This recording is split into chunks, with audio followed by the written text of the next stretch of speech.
Yang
ಭಾಗಿಸಿ ಒಂದು ಎರಡು ಪ್ರಾರ್ಥನೆ ದೂರ ಪ್ರಯಾಣಗಳನ್ನು ಮಾಡ್ತಾ ಇದ್ದಾರೆ.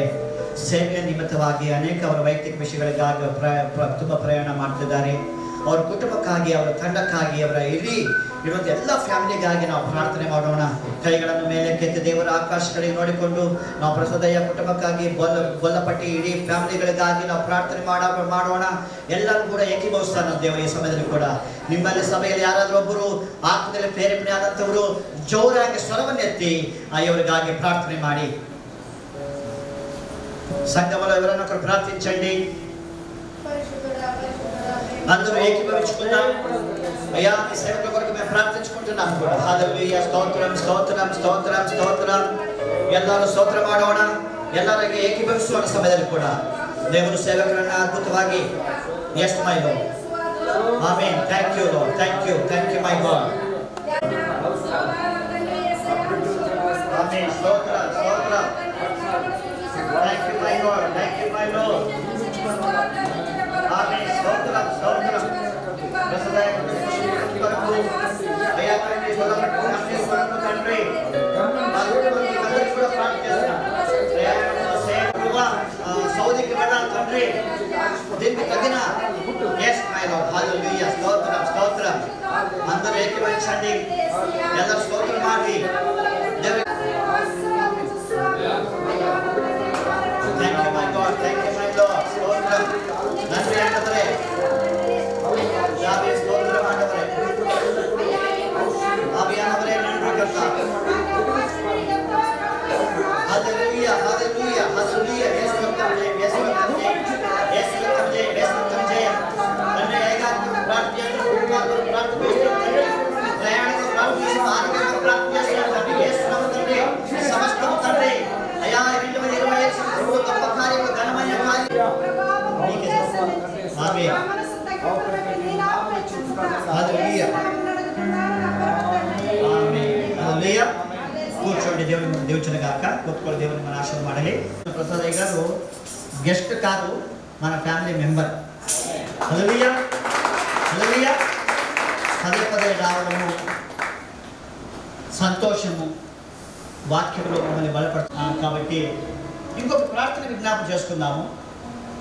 మన ఓ 2 ప్రేయర్ రిక్వెస్ట్. ఒకటి, ఇప్పుడప్పుడే వేడి, చాలా వేడిగా ఉందా, క్లోజ్గా ఉందా? నాకంటే ఫుల్ వేడిగా ఉంది కదా, కరెక్ట్. తిలక్ గారు చెప్పారు కదా.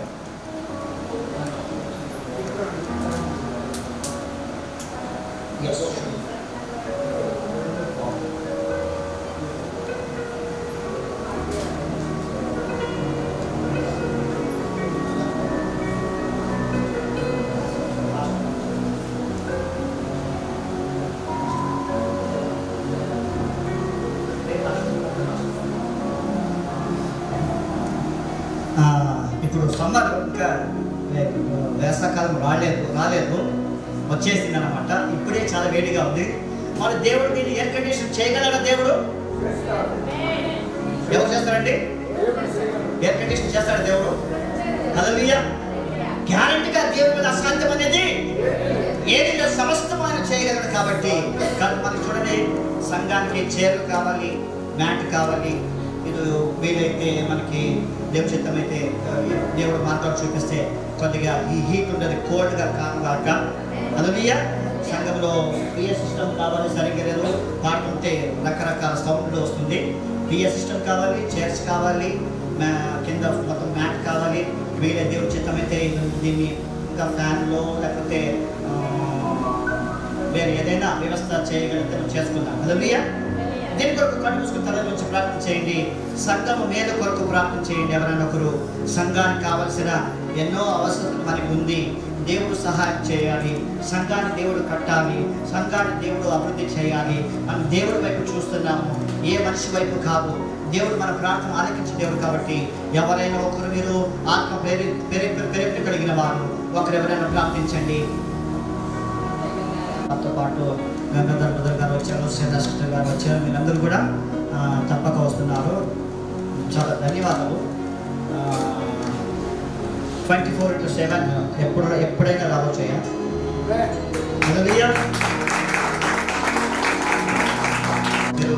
మీరు బాధపడదండి. ఏమి పదే సండే వస్తుంది, మీరు బాధపడద్దండి.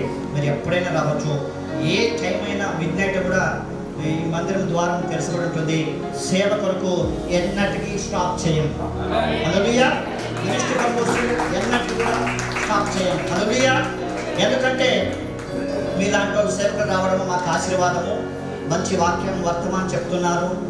అయ్యగారు ఇక్కడ వాక్యం చెప్పబోయేది మాత్రం కాదు, బయటకు వెళ్ళిన తర్వాత ఫోన్ చేసి సంఘం ఎలా ఉంది, విశ్వాసులు ఎలా ఉంటారు, ఏం చేస్తున్నారు, ఇంప్రూవ్మెంట్ ఏముంది, దానికి ఏ విధంగా వెళ్ళాలనేసి ఆలోచన చెప్తారు, కౌన్సిలింగ్ చేస్తారు.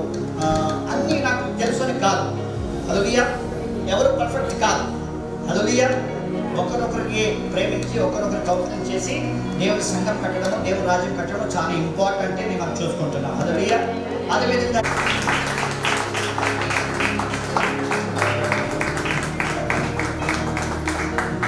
శరీరమై ఉన్నాం.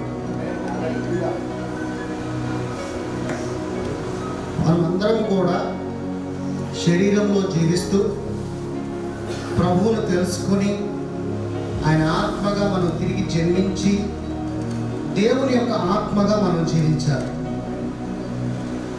శరీరంలో జీవిస్తే మీకు హీలింగ్ కావాలి, మీకు హీలింగ్ కావాలి. దేవుని ఆత్మగా కనుక మీరు జీవిస్తూ ఉన్నట్లయితే not required any healing. You are not to be healed, you are already healed. నువ్వు స్వస్థత పొందుకోవు, నువ్వు ఆల్రెడీ స్వస్థతని పొందుకుని ఉన్నావు. సో స్వస్థత కొరకు చూస్తావా? ఆల్రెడీ స్వస్థతగా పొందుకున్నానని దీర్ఘాయుష్మంతుడుగా జీవిస్తావా? దేవుని యొక్క మాట, దేవుని యొక్క రాజ్యము మాటలతో కాదు శక్తితో అని దేవుడు చెప్తున్నాడు. ఆకాశించదు అన్నాడు. మీరు నమ్ముచున్నారా మాట? మరి దేవుడు చెప్తున్నాడు, ఈ శరీరంలో నువ్వు జీవిస్తే నాకు విరోధివి అంటున్నాడు. మరి ఈ శరీరంలో కనుక నువ్వు జీవిస్తే నాకు విరోధివి అంటున్నాడు. నా ఆత్మగా నువ్వు జీవించు అంటున్నాడు. ఎందుకనంటే సో అక్కడ చాలా దూరం నుంచి ప్రయాణం చేసి వచ్చినందుకు సో ఆయన యాక్చువల్గా చాలా వేరే వేరే సంఘాలకు వెళ్ళి ఆరాధన చేయటం, ఒక మ్యూజిక్ క్లాస్ టీచర్ ఆయన. సో బలంగా దేవునిలో కూడా వాడబడాలని సో దేవుని వాక్యాలకు వెళ్ళిపోదామా? ప్రతి మనిషిలో ఈవిడ స్పిరిట్. స్పిరిట్ అంటే ఏంటి? జీవం. జీవం ఏంటి? జీవం. ఈవిడ సోల్. సోల్ అంటే ఆత్మ. ఈవిడ బాడీ ఏంటి? శరీరం. ఈ మధ్యలో ఉన్న సోల్ నీ స్పిరిట్ చెప్పినా వింటుంది, నీ బాడీ చెప్పినా వింటుంది. ఎందుకంటే ఈ సోల్కి ఇంకా నిజం తెలియలా. ఏంటి? ఈ సోల్కి ఇంకా నిజం తెలియలా. జీవం ఎవరు? జీవం ఎవరు? నేనే మార్గము సత్యము జీవము ఎవరు అంటే జీవం ఎవరు ఇక్కడ? యేసయ్య. యేసయ్యకి ఏం తెలుసు? సమస్తము సత్యము తెలుసు. మరి ఆయన ఆత్మగా నీలో జీవమై ఉన్నప్పుడు నీలో ఆయనకి సత్యము తెలుసు అంటే నీకు తెలుసు. అర్థమవుతుందా?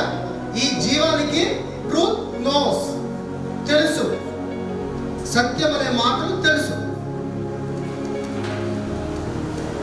సోల్కి ఏంటంటే సత్యం ఇంకా తెలియలా.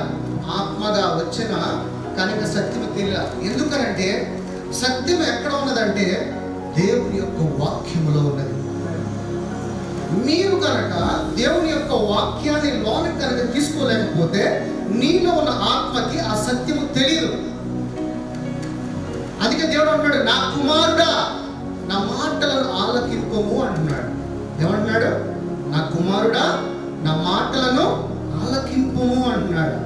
ఎందుకనంటే నువ్వు ఎప్పుడైతే నా మాటలను ఆలకిస్తావో నీలో నేను జీవమై ఉన్నాను కాబట్టి నీకు సత్యము తెలుస్తుంది. ఏం తెలుస్తుంది?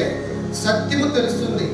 ఎప్పుడైతే నువ్వు దేవుని యొక్క వాక్యాన్ని వినటము ప్రారంభిస్తావో నీకు ఈ యొక్క స్పిరిట్ అంటే జీవం ఏం చేస్తుందంటే నీకు నెమ్మదిగా సత్యాన్ని తెలియచేయటము ప్రారంభిస్తుంది.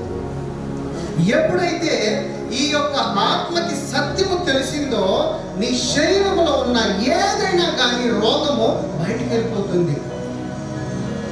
ఈ యొక్క ఆత్మకి కనుక నీ యొక్క సత్యము తెలియకపోతే నీ యొక్క శరీరము నీకు చెప్తానే ఉంటది. ఏమని?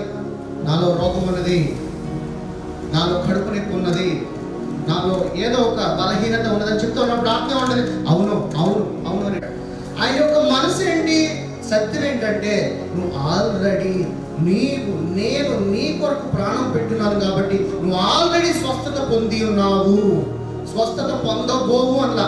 ఆల్రెడీ నీవు స్వస్థత పొంది ఉన్నావు అని అంటున్నాడు. మరి అయినా కానీ ఇంకా రోగం ఎందుకని? రోగం ఉన్నది నీ శరీరంలో. ఆత్మ వేరే, స్పిరిట్ వేరే, నీ యొక్క శరీరము వేరే. నీలో రోగం ఉన్నది అని అంటే అది నీ శరీరంలో కానీ నీ యొక్క స్పిరిట్ వస్తుందంటే అది శరీరంలో. అందుకనే దేవుడు అన్నాడంటే నేను నీకు ఒక అధికారం ఇచ్చి ఉన్నాను, ఆ అధికారముతో నీ శరీరంలో ఉన్న రోగాన్ని రిబ్యూక్ చేయండి, గద్దించు నా నామాన్ని తీసుకునే. మరి నామం గద్దించి తీసుకున్నప్పుడు ఎక్కడ కూడా బైబిల్లో ట్రీట్మెంట్ తీసుకోమని కానీ ఆపరేషన్ చేయించుకోమని కానీ లేదు. ప్రతి రోగానికి సాదృశ్యముగా ఒక దురాత్మని వదిలించాడు యేసయ్య. ఈ రోజున మనలో ఉన్న అన్ని స్పిరిట్స్ కూడా ఏంటి అని అంటే అవి ఒక దురాత్మలే. సో ఆ దురాత్మ నీ నుంచి వెళ్ళిపోవాలని అంటే నీ శరీరంలో ఉన్న దురాత్మ పోవాలంటే నీవు ఫస్ట్ వాక్యమును తెలుసుకోవాలి. ఎవరివిడా? ఆత్మ. ఆత్మకి కనుక వాక్యము కనుక ఇచ్చి ఉన్నట్లయితే ఈ యొక్క ఆత్మ జ్ఞానము కలుగుతుంది. ఎక్కడి నుంచి పొందుకుంటుంది జ్ఞానము? జీవం కలిగిన స్పిరిట్ దగ్గర నుంచి జ్ఞానం పొందుకుంటుంది. ఎప్పుడైతే నీ ఆత్మకి రివీల్ అయిపోయిందో నేను స్వస్థత పొంది ఉన్నా, నేను నమ్మి ఉన్నావో ఆటోమేటిక్గా నీ శరీరంలో ఉన్న రోగము పారిపోతుంది. పారిపోతుందా లేదా? సరే రైట్. చిన్న కథ చెప్తా. ఒక స్త్రీ ఉన్నది, ఒక కాన్ఫరెన్స్కి వెళ్ళింది. ఆవిడకి ఒక ట్యూమర్ ఉంటుంది, ఇక్కడ ఒక పెద్ద గడ్డ ఉన్నది. ఇక్కడ హాస్పిటల్కి వెళ్ళిన కాన్ఫరెన్స్కి వెళ్ళినప్పుడు ఆవిడ మీద అందరూ చేతులు ఉంచి పెద్ద సేవకులందరూ ప్రార్థన చేశారు. ప్రార్థన చేసిన తర్వాత ఆవిడ నమ్మింది, నేను స్వస్థత పొంది ఉన్నాను, ఇంటికి వచ్చేసింది. సో వాక్యంలో ఆవిడ బ్రతకడం ప్రారంభించింది. మళ్ళీ 2వ సంవత్సరము కాన్ఫరెన్స్కి వెళ్ళి ఉన్నది. వెళ్ళినప్పుడు ఆవిడకి ఏం చెప్పిందంటే, నాకు ఇంకా ట్యూమర్ అలాగే ఉన్నది, గడ్డ అలాగే ఉన్నది. ఆవిడేమంటుందంటే, నేను ఆల్రెడీ స్వస్థత పొంది ఉన్నాను, నాకు స్వస్థత యానివర్సరీ ఫస్ట్ ఇయర్ అని చెప్పింది. సంఘంలో అందరు చూశారు, ఓకే రైట్. మళ్ళీ 2వ ఇయర్ కాన్ఫరెన్స్కి వెళ్ళింది. మళ్ళీ వెళ్ళి ఇది 2వ సంవత్సరం యానివర్సరీ, నేను స్వస్థత పొంది ఉన్నాను అని చెప్పింది. సంఘం అంతా ఇంకా పిచ్చా అని చెప్పేసి అనుకున్నారు. సో 3వ సంవత్సరం కాన్ఫరెన్స్కి మళ్ళీ వెళ్ళింది. మళ్ళీ వెళ్ళి నేను 3వ సంవత్సరం నా యానివర్సరీ, నేను స్వస్థత పొంది ఉన్నానని. గడ్డ అట్లాగే ఉంది, గడ్డ ఇంకా పెరుగుతూ ఉంది. అందరు చూసి నవ్వారు. ఇక అక్కడున్న సంఘస్థులు పాస్టర్లు ఏమన్నారంటే, ఈవిడ్ని ఇంకొకసారి సంఘానికి రానివ్వకండి, ఈవిడ వల్ల ఇంకొకరు చెడిపోతారు అన్నారు. సో ఆవిడ అలా అవమానించారు. ఆవిడ దుఃఖంతో ఇంటికి వచ్చింది. ఇంటికి వచ్చిన తర్వాత, యేసయ్య నువ్వు తిన్న దెబ్బల చేత నేను స్వస్థత పొంది ఉన్నాను కదా, నువ్వు ఇచ్చిన జీవం ద్వారా నేను బతికే ఉన్నాను కదా, ఎందుకు వీళ్ళు నమ్మట్లేదు? వీళ్ళు నమ్మేలాగా నువ్వు నన్ను స్వస్థత చేయేసయ్యా అన్నారు. ఎలాగా? సంఘము నమ్మేలాగా నన్ను స్వస్థత చేయేసయ్యా అన్నాడు. యేసయ్య ప్రార్థన చేస్తుందో ఆవిడ స్వస్థత పొందింది. నెక్స్ట్ డే మార్నింగ్ ఇక్కడ ఉన్న ట్యూమర్ అంతా మాయమైపోయింది. సో 3వ సంవత్సరంలో ఉన్న 2వ రోజు కాన్ఫరెన్స్కి వెళ్ళింది. సంఘం చూడగానే, నీకేంటి ట్యూమర్ లేదండి, ఆల్రెడీ నువ్వు హీల్ పొందావు అంటాడు. అంటే కార్నల్ మైండ్, శరీరానుసారంగా చూస్తున్నారు స్వస్థతని. అంటే శరీరానుసారంగా కనపడితేనే నువ్వు స్వస్థత పొంది ఉన్నావు అని సంఘం చెప్తుంది. ఆ సహోదరి అన్నది, నేను 3 సంవత్సరాల నుంచి చెప్తున్నా, నేను స్వస్థత పొంది ఉన్నానని. నేను ఇప్పుడు కాదు, నేను 3 సంవత్సరాల క్రితే స్వస్థత పొంది ఉన్నాను, మీ కాళ్ళు ఇప్పుడు తెరవబడి ఉన్నాయి కాబట్టి మీరు నమ్మారు అంటారు. అంటే ఈ రోజున సంఘము ఆత్మతో జీవించాలి, ఆత్మలో పరిగెత్తాలి. నీ యొక్క ర్యాంక్, నీ యొక్క పోరాటము ఆత్మలో చూడాలి కానీ శరీరంలో కాదు. శరీర ఆశల కొరకు నువ్వు మొరపెట్టినా దేవుడు వినడు. ఎందుకంటే దేవుడు లైక్ చేయడు నీ శరీరాన్ని. దేవుడు ఎక్కడ నీ శరీరాన్ని లైక్ చేస్తానని చెప్పాడా? లేదు. నేను చూపిస్తాను ఇక్కడ లేఖనం. నీ శరీరంలో కనుక నీవు ఉండున్నట్టుగా ఐ హేట్ యు అంటాడు. ఏమంటాడు? నువ్వు నాకు ఇష్టం లేదు, అసహ్యం అంటాడు. కానీ నువ్వు పొద్దున్న లేచిన నుంచి అదే శరీరం గురించి యేసయ్య మొరపెట్టుకోవడం వల్ల ఉపయోగం లేదు. సత్యము తెలుసుకో నా సహోదరి, నా సహోదరుడా, నీకు సత్యము తెలియాలి. నాలో సత్యం ఉన్నది, ఆ సత్యమును రివీల్ చేస్తాను అని చెప్తున్నాడు దేవుడు. నువ్వు ఇంకా అదే శరీరంలో ఉండి ఆ కష్టము, ఆ చింతకి, ఆ బాధకి నువ్వు అలాగే ఉంటే ఇప్పుడు ఉపయోగం లేదు, యూజ్ లేదు. రైట్, మనం కూర్చో, నువ్వు కూర్చో, ఇద్దరు. ఇక్కడ ఈవిడ యేసయ్య, ఈవిడ మ్యాన్, మనుషులు. యేసయ్య మనందరి పాపములను, మనందరి అపరాధములను, మన యొక్క సిక్నెస్, అపరాధములు, అలాగే మన యొక్క శాపములను పొందుకున్నాడు. యేసయ్య పొందుకున్నాడు. యేసయ్య చేయలే ఎన్ని, ఆయన పాపం చేయలా, కానీ పొందుకుని ఉన్నాడు. చేయకుండా పొందుకుని ఉన్నాడు. అర్థమవుతుందా? ఆ అధికారం ఏంటంటే, యేసయ్య అధికారము ద్వారా నీ నుంచి ఏదైనా ద్రాత్మని తరిమి కొట్టగల శక్తిని నీ పాపములు మోసుకోవటం వల్ల ఈయనకు వచ్చింది. అలాగే ఈవిడికి, మనుషులకి ఏమొచ్చిందంటే, దేవుని ద్వారా బ్లెస్సింగ్ వచ్చినది, దేవుని ద్వారా నీతిని వచ్చినది, దేవుని ద్వారా సమృద్ధి వచ్చినది, దేవుని ద్వారా హీలింగ్ వచ్చినది. కానీ ఇవన్నీ పొందుకోవడానికి ఈవిడేం చేయాల. అలాగే యేసయ్య కూడా ఏం చేయాల. యేసయ్యకి మోయటం వల్ల ఎలా అధికారం వచ్చినదో అలాగే నీవు యేసయ్య నా కొరకు ఇదంతా చేశాడని నమ్మినప్పుడు నీకు దేవుని యొక్క వారసత్వం వచ్చింది. నువ్వు జస్ట్ ఏంటంటే యేసయ్య నా కొరకు ఇదంతా చేశాడని నువ్వు నమ్మాలి అంతే. నువ్వు విశ్వాసముతో నా కొరకు ప్రాణం పెట్టాడు, నా పాపములను క్షమింపబడ్డాయి, ఆయన ద్వారా నా శాపములన్నీ క్షమించబడ్డాయి, నేను ఆల్రెడీ స్వస్థత పొంది ఉన్నానని నువ్వు నమ్మాలి. ఇది సత్యం. ఇదే యేసయ్య చెప్తున్నారు. కానీ 2025 సంవత్సరాల నుంచి ఇది అర్థం కావట్లా. నేను తిన్న దెబ్బల చేత మీరు ఆల్రెడీ స్వస్థత పొంది ఉన్నారంటే మీరు ఎందుకు నమ్మట్లా, ఇప్పటికీ అర్థం కావట్లా, వాక్యాన్ని అర్థం చేసుకోవట్లా. వాక్యం అర్థం చేసుకుంటే నువ్వు నీ శరీరంలో జీవించావు, వాక్యం అర్థం చేసుకుంటే నువ్వు నీ ఆత్మలో దేవుడి యొక్క ఆత్మలో నువ్వు పరిగెడతావు. ఈ రోజున దేవుని యొక్క ఆత్మగా మీరు పరిగెత్తాలని ఈ రోజు నేను చెప్పబోయే దేవుని యొక్క వాక్యము మీ యొక్క హృదయంలో వెలిగించాలని ఈ రోజే ఈ శరీరము ఇక్కడతో తుదముట్టించి దేవుని యొక్క ఆత్మ కలిగి, శక్తి కలిగి, బలము కలిగి, జ్ఞానము కలిగి జీవించాలని యేసు నామములో కోరుకుంటున్నాను. ఆమేన్. నందున్న ఎడల వాడు నూతన సృష్టి. వాడు నూతన సృష్టి. నూతన సృష్టి. ఏంటి నూతన సృష్టి? ఏంటి నూతన సృష్టి? వాడి శరీరము మృతి చెంది దేవుని యొక్క ఆత్మగా వాడు నూతన సృష్టింపబడ్డాడు. తర్వాత పాతవి గతించెను, పాతవన్నీ గతించి ఇదిగో క్రొత్తవాయెను. ఇదిగో దేవుని ఆత్మగా, శక్తిగా క్రొత్తవాయెను. సమస్తమును దేవుని వలనైనవి. చాలా ఇక్కడ అన్నీ కూడా క్రొత్తగా అయినాయి అంట. ఈరోజు నువ్వు కొత్తగా అయ్యావా? నీ శరీరంలో ఉన్న పాపములు అన్ని క్షమింపబడ్డాయి. నీ శరీరం ఇక్కడ తీసేసాయి. క్రొత్తమైన నీవు దేవుని యొక్క ఆత్మగా ఈ రోజున ఉన్నావా? ఒక దేవుని ఆత్మగా ఉంటే నువ్వు ఎలా జీవించాలి అనేది ఈ రోజు ఒక వాక్య సారాంశం. ఎందుకంటే శరీరానికి రోగము నీ ఆత్మకి కాదు, నీ స్పిరిట్కి కాదు.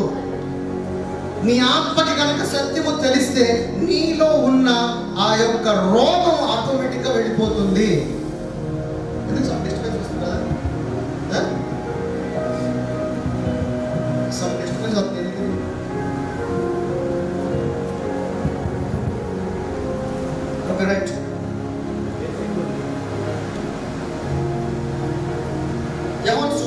ప్రయోజనము. నేను మీతో చెప్పి ఉన్న మాటలు ఆత్మయు జీవమై ఉన్నవి కానీ. ఏమంటున్నాడు? ఎందులో జీవిస్తామని చెప్తున్నాడు? ఎందులో ఉన్నాం మనం? ఆత్మలో. శరీరం ఏమంటున్నాడు? నిష్ప్రయోజనం, ఉపయోగం లేదు. ఈ శరీరం వల్ల నీకు ఎటువంటి ఉపయోగం లేదు. కానీ మనం పొద్దున్న లేచిన నాటికి దేని గురించి ప్రార్థన చేస్తాం? శరీరం కొరకు ప్రార్థన చేస్తాం. ఇప్పుడు మరి మీరు దేవుడి మాటలు వింటున్నారా, వింటలేదా? సామెతలు 4:23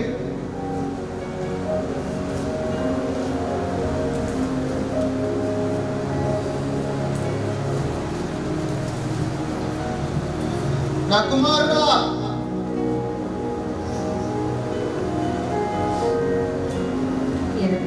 కుమారుడా నా మాటలు ఆలకింపుము. నా వాక్యములకు నీ చెవియొగ్గుము. నీ కన్నుల ఎదుట నుండి వాటిని తొలగిపోనీయకుము. నీ హృదయమందు వాటిని భద్రము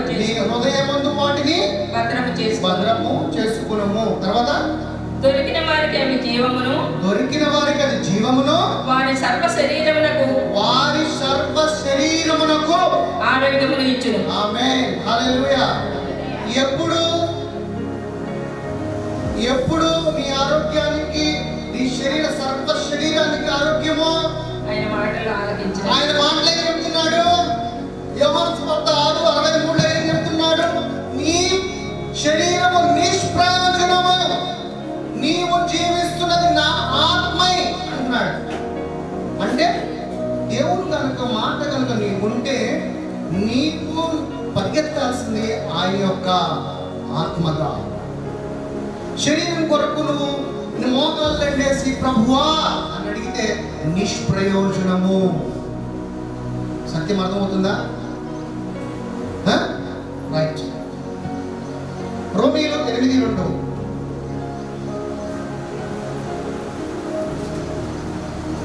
Romans 8:2 క్రీస్తు యేసునందు జీవమునిచ్చు ఆత్మ యొక్క నియమము పాప మరణముల నియమము నుండి నన్ను విడిపించెను. తర్వాత ఎట్లనగా ధర్మశాస్త్రము దేనిని చేయజాలకపోయెను అయినను దానిని దేవుడు చేశాను. దానిని దేవుడు చేశాను. ధర్మశాస్త్రంలో ఉంటే నువ్వు దేంట్లో ఉన్నట్టు, ఒక లా కింద ఉన్నట్లు. అందుకే ధర్మశాస్త్రంలో జీవించిన వారు పాపము నుంచి వాళ్ళు విడుదల పొందుకోవాలి. పాపం అలాగే ఉంది. మొన్న ఏం చెప్పాలి మీకు గుర్తుందా? ఏం చెప్పాను? వాళ్ళు ఇంకోసారి చెప్పా. పాస్టర్ గారు వాళ్ళ అమ్మాయి వెళ్ళిగా ఉంది, నేను వాళ్ళ ఇంటికి వస్తున్నాను అని పాస్టర్ గారికి చెప్పాను. పాస్టర్ గారు వచ్చి ఇంట్లో చెప్పారు, ఒలివా పాస్టర్ గారు వస్తున్నారని. ఒలివా రూమ్ వీళ్ళంతా చూడాలనుకుంటున్నారు. ఒలివా రూమ్ అంతా గట్టిగా ఉంది. ఏమంటే ఒక ఒలివ ఏం చేసేసింది, ఒక మంచి బ్లాంకెట్ తీసుకొచ్చేసి ఆ డస్ట్ మీద, ఆ చెక్క మీద వేసేసింది. పాత్ర లోపల మురికి లోపలే ఉంది, పైన మురికి నీట్గా కడిగారు. కనపడటానికి పైకి నీట్గా ఉంది కానీ కింద అలాగే దట్టిగా ఉంది. పాత నిబంధనలో నీ యొక్క పాప విమోచన కూడా అలాగే ఉంటుంది. నీ పాపము అలాగే కనపడింది కానీ పాపాన్ని తుడిచివేయడానికి లేదు. అందుకే యేసు ప్రభు కొత్త నిబంధనలో నీ పాపములన్నిటిని తుడిచివేయబడ్డాడు. ఇక మీదట ఎన్నడూ జ్ఞాపకం చేసుకొని అన్నాడు. మరి అలాంటప్పుడు ఇక్కడ ఏమన్నాడు, ధర్మశాస్త్రంలో నుంచి మళ్ళీ అందుకే విడిపించాడు. ఇక్కడ అది ఎవరు చేయగలిగాడు? ఒక యేసయ్యే. ఎవరు చేయజాలకపోయారు. తర్వాత ఎట్లనగా ధర్మశాస్త్రము దేనిని చేయజాలకపోయినా దాని దేవుడు చేశాను. శరీరము అనుసరింపక ఆత్మను అనుసరించి నడుచుకొను మన యందు ధర్మశాస్త్ర సంబంధమైన నీతినిధి నెరవేర్చబడవలని పాప పరిహారం నిమిత్తము దేవుడు తన సొంత కుమారుని పాప శరీరాకారంతో పంపి మన శరీరం మందు పాపములకు శిక్ష విధించాను. ఎవరికి విధించాడు? ఎవరి కొరకు ఎవరికి విధించాడు? మన పాపముల నిమిత్తమై తన కుమారుని పంపించి మన పాపాలన్నిటినీ ఆయన మీద విధించాడంట. ఎందుకంటే నిన్ను రిలాక్స్ చేయడానికి, నిన్ను నీతిమంతుడుగా చేయడానికి, నీ శరీర కార్యములన్నిటినీ, జరగబోయే వాటిని, జరుగుతున్న వాటిని, ఆల్రెడీ జరిగిన వాటిని అన్నిటినీ తీసుకెళ్ళి వేసాడంట. ఎందుకంటే నిన్ను విడుదల చేయడానికి. తర్వాత శరీరానుసారులు శరీర విషయంలో ఎలా ఉంటారంట? శరీరంలో జీవిస్తే శరీర కార్యములో నాకు బంగ్లా కావాలి, నాకు బంగారం కావాలి, నాకు అది కావాలి, ఇది కావాలి, నాకు ఆ రోగము, ఈ రోగము, ఇదే ఆలోచనతో ఉంటాడు వాడు. కానీ ఆత్మతో, తర్వాత ఆత్మానుసారులు ఆత్మ విషయముల మీద మనసు ఉందో. ఏంటి ఆత్మ విషయములు? నువ్వు ఎప్పుడైతే దేవుడి యొక్క స్పిరిట్ గా ఉన్నప్పుడు దేవుడు ఏమన్నాడు? పైనున్న వాటినే వెతకమన్నాడు, కిందున్న వాటిని వెతకమనలేదు. పైన నీ అసలైన లోకముని ప్రవేశించాడు. నువ్వు ఎంత శక్తిమంతుడువో, నా కుమారుడిగా నీకు ఎంత శక్తి ఇచ్చి ఉన్నదో నువ్వు అక్కడ పరిగెత్తు అంటున్నాడు. ఇందులోకి నువ్వు పరిగెత్తాలంటే నువ్వేం చేయాలి? నువ్వు చేయాల్సిన దేవుని యొక్క మాటలకు తలయొక్కి ఎడతెగక ప్రార్థన చేయమన్నాడు. ఎప్పుడు ప్రార్థన చేస్తూనే దేవునితో సహవాసము కలిగి ఉన్నప్పుడు దేవుడు ఏమన్నాడంటే నేను అక్కడికి నడిపిస్తాను. ఎక్కడికేనంటే నా యొక్క రిలయన్స్ వరల్డ్లోకి నేను పంపిస్తాను. అందుకనే అక్కడ ఏదైతే కట్టబడిందో ఇక్కడ నువ్వు విప్పబడతావు అంటున్నాడు. పట్టము పోరాడది అని చెప్పి తిమోతి పత్రికలో. ఏంటో పోరాటము? ఆత్మలో నీ ర్యాంక్, నీ రన్ ఎక్కడ అంటే ఆత్మలో, శరీరంలో కాదు. తర్వాత శరీరానుసారమైన మనస్సు మరణము, ఆత్మానుసారమైన మనస్సు జీవమును. ఒక్క నిమిషం. శరీరానుసారమైన మనస్సు ఎక్కడ తీసుకెళ్తుంది మనల్ని? మరణము. నువ్వు కనుక ఈ శరీర కోరికల నిమిత్తమై దేవుని దగ్గరికి వస్తే ఎక్కడికి వెళ్తావు అంటున్నాడు? మరణము. ఇప్పుడు ఒక కౌంటర్లోకి వెళ్ళి నీకు ఏ కావాలన్నప్పుడు అక్కడికి అది దొరికింది. నువ్వు బి కౌంటర్లోకి వెళ్ళి నాకు ఇది కావాలంటే దొరకదు కదా. దేవుడు అంటున్నాడు నువ్వు నా ఆత్మ కలిగించిన రోజున నీకు అన్నిటి మీద అధికారం అంటున్నాడు. కొన్నిటి మీద అలా నీ శరీరంలో ఉండి దొరకని దాని గురించి మొర పెట్టుకుని నాకు విడుదల దొరకట్లేదు అని ఎంత అడిగినా, ఎంత ప్రార్థించినా ఉపయోగం లేదు. దేవుడు అంటే అసలు నీ ప్రార్థన నేను వినను అంటున్నాడు. నువ్వు శరీరంలో జీవిస్తే అది మరణాన్ని తీసుకెళ్తుంది. అది నా ఆత్మగా నువ్వు జీవించిన రోజున నీకు జీవమైన తోడే ఉంటాడు. తర్వాత ఆత్మానుసారమైన మనస్సు జీవమునకు సమాధానమై ఉన్నది. ఆమేన్. సమాధానమైన జీవితమును జీవించాలంటే దేవుని యొక్క ఆత్మగా నువ్వు తిరిగి జన్మించాలి. ఆ రోజు నీకు సమాధానము, శాంతి, నీ యొక్క ఇరుకు సంతుల్లో నీకు శాంతి కావాలంటే దేవుని యొక్క ఆత్మగా జీవించినప్పుడు ఏమంటే నా జీవముతో నీకు తోడే ఉంటాను కాబట్టి అది నీకు సమాధానము అంటున్నాడు. నీ శరీరంలో ఎటువంటి సమస్య, కష్టము, బాధ, చింత ఏది ఉన్నా కానీ దేవుడు అంటే నువ్వు నా ఆత్మగా జీవించిన నీ శరీరంలో ఉన్న వాటన్నిటికీ నేను సమాధానం దయచేస్తాను. తర్వాత ఏలయనగా శరీరానుసారమైన మనస్సు దేవునికి విరోధమై ఉన్నది. ఏమైందంట? దేవునికి విరోధమై ఉన్నది. ఏం చెప్తున్నాడు ఇప్పుడు? మరి ఏ శరీరం గురించి మనం ప్రార్థన చేస్తున్నాం? ఇప్పుడు ఒకవేళ నువ్వు అదే శరీరంలో కనుక దేవుని కనుక నువ్వు ప్రార్థిస్తే మరి దేవుడు వింటాడా? మరి వినని దాని గురించి మనం ఎందుకు ప్రార్థన చేస్తాం? ఎందుకంటే సత్యము తెలిస్తే దేవుని యొక్క వాక్యము కనుక అర్థం చేసుకుంటే నువ్వు దేన్ని అడగాలి, దేన్ని అడగకూడదో నీకు అర్థమవుతుంది. నీవు కావాల్సింది అడగాల్సిన చోట నుంచి అడిగితే నీకు దొరుకుతుంది, కానీ పొందుకోలేని చోట నుంచి కావాల్సింది అడిగితే ఎలా దొరుకుతుంది నా సహోదరి, నా సహోదరుడా? తర్వాత అది దేవుని ధర్మశాస్త్రమునకు లోబడదు.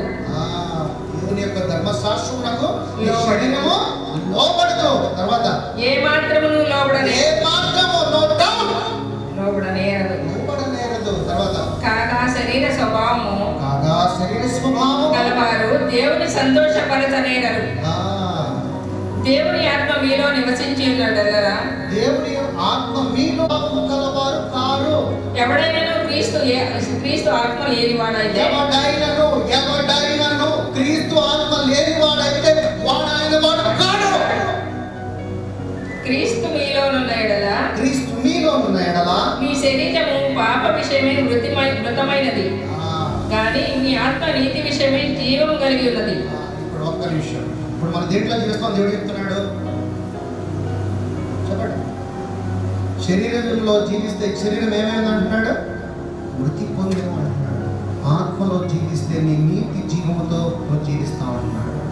నీతి ఎవరంటే యేసయ్య. ఆయన జీవము నీతో ఉంటది, నీలోనే ఉంటది. నీకు జీవింపజేసేది ఆయన యొక్క జీవమే. దేవుని యొక్క వాక్యము శక్తి కలిగింది అన్నాడు. నా యొక్క రాజ్యము మాటలతో కాదు, నా యొక్క రాజ్యము శక్తితో కూడిందని అంటున్నాడు. మరి ఆ శక్తితో కూడిన యొక్క వాక్యాన్ని నీలో భద్రం చేసుకుంటే మరి శరీరానికి ఆరోగ్యం ఎలాగా? ఇదంతా బాగానే చెప్తున్నాను, నా ఆత్మ నేను కాపాడుకోవాలి, నా రక్షణ కాపాడుకోవాలి. సరే, మరి అయినప్పటికీ నాలో రోగం ఉంది కదా, దీన్ని ఎలాగ నేను బయటికి పోగొట్టాలి అని అధికారం తీసుకో. ఆయన వాక్యము ఏమంటున్నాడు? నీకు సర్వ శరీరానికి ఆరోగ్యం అంటున్నాడు. ఆ ఆరోగ్యమైన జీవాన్ని నీ యొక్క బోన్ నేరోలకి పంపిస్తాను అంటున్నాడు. ఎందుకనంటే ఆ బోన్ నేరోలోనే కొత్త రక్తము తయారవుతుంది. కాబట్టి నీవు ఎప్పుడు నా వాక్యాన్ని వింటున్నట్టుగా ఉంటే నీలోకి జీవముగా నేను ప్రవేశించి మూళ్ళ కీళ్ళలోకి నేను ప్రవేశించి అక్కడ కొత్త రక్తాన్ని పుట్టిస్తాను. కాబట్టి ఆ రక్తము ద్వారా నీకు సర్వ శరీరానికి ఆరోగ్యం అంటాడు. ఎందుకంటే రక్తములోనే ప్రాణం ఉన్నది నా సహోదరి, సహోదరుడా. శరీరంలో కాదు, రక్తంలో. ఆ రక్తంలో ఉన్న ప్రాణము ఎవరు? యేసయ్యే.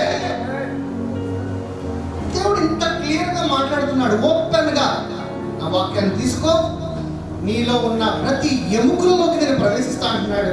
4 హెబ్రీ పత్రిక 4:12.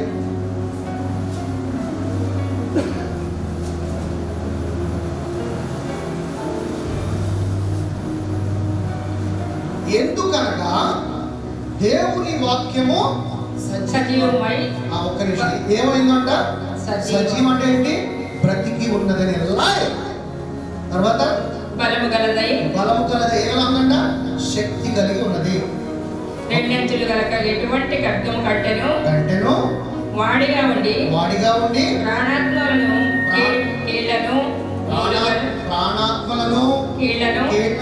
మూలుగను నీ యొక్క ఎముకలలోను తర్వాత విభజించినంత మట్టుకు దూరుచు ఈ ఎముకలలో అంట ఎంత వరకు ఆ యొక్క హోల్ అనేది ఉంటుందో అంతవరకు జీవం వెళ్ళిపోతాడంటున్నాడు.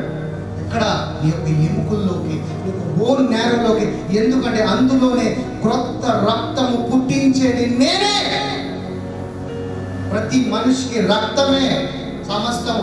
అందుకే యేసయ్య ఆయన రక్తంతో నిన్ను కొన్నాడు. నీవు నీ సొత్తు కాదు, ఈ రోజు నుంచి నువ్వు నా సొత్తు అన్నాడు. రక్తంతో కొన్నాడు. నా సహోదరి, నా సహోదరుడా, ఏంట రక్తము? ఆ రక్తంలో ప్రాణం ఉన్నది. ఆ ప్రాణము ఎక్కడి నుంచి వస్తుంది? నేనే, ఐఎమ్ ద లైఫ్. ఆ లైఫ్ నీలో, నీ యొక్క బోన్ నేలలోకి ప్రవేశిస్తా. ఆ ప్రవేశించినప్పుడు నీలో నేను జీవాన్ని పుట్టిస్తా అంటాడు. ఇది పొందుకోవాలంటే నువ్వేం చేయాలంటే ఒక టాబ్లెట్ అయితే నమ్ముతావు. ఇప్పుడు హాస్పిటల్కి వెళ్తావు, డాక్టర్ చూశాడు. డాక్టర్ అనేవాడు వారు కూడా కార్నర్ మైండ్ సెట్, శరీరానుసారంగా జీవించేవాళ్ళే. స్కాన్ చేశాడు, లేదమ్మా నీకు ఏ రోగం లేదు, స్వస్థత పొందామన్నాడు. నేను స్వస్థత పొందాను. అరే, ఒక మనిషిలో జీవించే ఒకటి చెప్తే నువ్వు నమ్ముచున్నావు, కానీ దేవుడు నువ్వు ఆల్రెడీ స్వస్థత పొంది ఉన్నావు అంటే నువ్వు నమ్మట్లేదు. నువ్వు ఆల్రెడీ స్వస్థత పొంది ఉన్నావు అంటే నువ్వు నమ్మట్లేదు. ఒక డాక్టర్ చెప్తాడు, ఇచ్చే రిపోర్ట్ నమ్ముతున్నావు, కానీ దేవుని యొక్క మాటను నమ్మట్లా. అందుకే నేను ముందుగా అడిగా, మీరు దేవుని మాట నమ్ముతారా అని. మరి నమ్ముతారా అంటే మీలో రోగం లేదని అర్థం. ఎందుకంటే నీకు సత్యం తెలుసుకోవాలి. సత్యం తెలుసుకుంటే నీలో రోగం అనేది ఉండదు. రోగం శరీరానికి, ఆ శరీరంలో ఉన్న రోగాన్ని యేసయ్య ఇచ్చిన శక్తి కలిగిన అధికారంతో రిబ్యూక్ చేయాలి. బయటకు వెళ్ళిపోతాడు ఆ దురాత్మ. అర్థం చేసుకుంటే నీలో ఏదైనా, ఏ సమస్యలు, ఏ కష్టమైనా బయటికి వెళ్ళిపోతుంది. మొదటి పేతురు 2:24.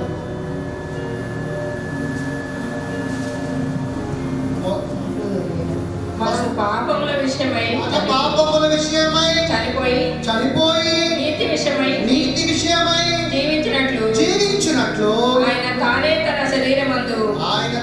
తన శరీరమందు మన పాపములను రాను మీద మోసుకొని ఆయన పొందిన గాయముల చేత మీరు స్వస్థత నొందిదిరి. స్వస్థత పొందుతారని క్వశ్చన్ మార్క్ పెట్టలేదు. ఆల్రెడీ స్వస్థత పొందుకుని ఉన్నావు. సత్యం తెలుసుకో. ఆ యొక్క సిక్నెస్ మానవట్లేదు. పాపాన్ని అయితే నమ్ముతావు, కానీ సిక్నెస్ అయితే నమ్మవా?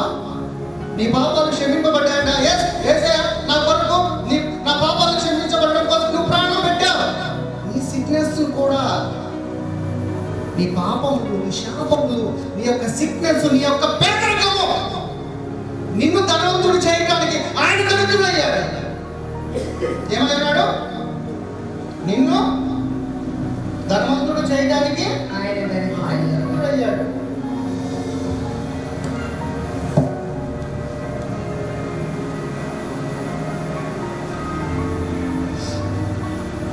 కొరింథీయులు 5:21.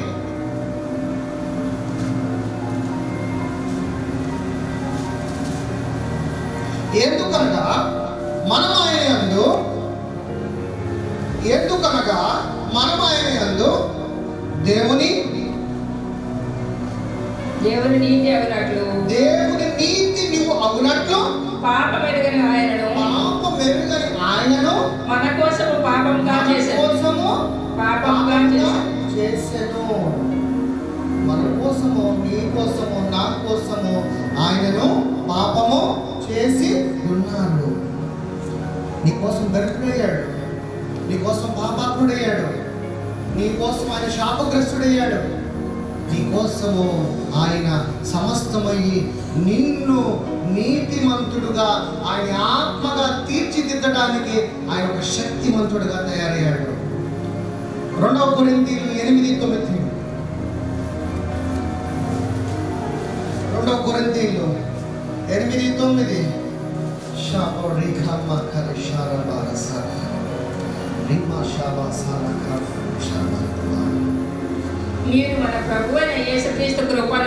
మీరు మన ప్రభువైన యేసుక్రీస్తు కృపను యొక్క కృపను ఎరుగుదురు కదా. ఆయన ధనవంతుడై ఉండి మీరు తన దారిద్ర్యము వలన ధనవంతుడై ఉండి మీరు తన ధనవంతులు కావాలని మీ నిమిత్తము దరిద్రుడాయెను. ఆయన ధనవంతుడై ఉండి మీరు తన దారిద్ర్యము వలన ధనవంతులు కావాలని మీ నిమిత్తమై దరిద్రుడాయెను. ఎవరిని ధనవంతులుగా చేయడానికి? మనల్ని ధనవంతులుగా చేయడానికి. ధనం అంటే శరీరానుసారం కాదు, నీ ఆత్మ ఐశ్వర్యం పొందుకోవడానికి, దేవునితో సింహాసనం ముందు కూర్చోబెట్టడానికి, నిన్ను ధనవంతుడుగా తండ్రి ముందు నిలబెట్టడానికి ఆయన దరిద్రుడై నిన్ను ధనవంతుడిగా కూర్చోబెట్టాడు. తండ్రితో పాటు కూర్చోబెట్టడం లేదా? ఈ రోజున శరీరానుసారంగా హైందవ మత సోదరులు గుడికి వెళ్ళాలంటే కులం కావాలా లేదా? కావాలా లేదా? ఏ కులం, ఏ మతం అడుగుతారా? అడగరా? కానీ యేసయ్య దగ్గరికి వస్తే కులం లేదు, మతం లేదు, నువ్వు క్రైస్తవుడు నా కుమారుడు అంటాడు. No schedule caste. అంత ప్రేమ కలిగిన వాడు యేసయ్య. గలతీయులు 3:13.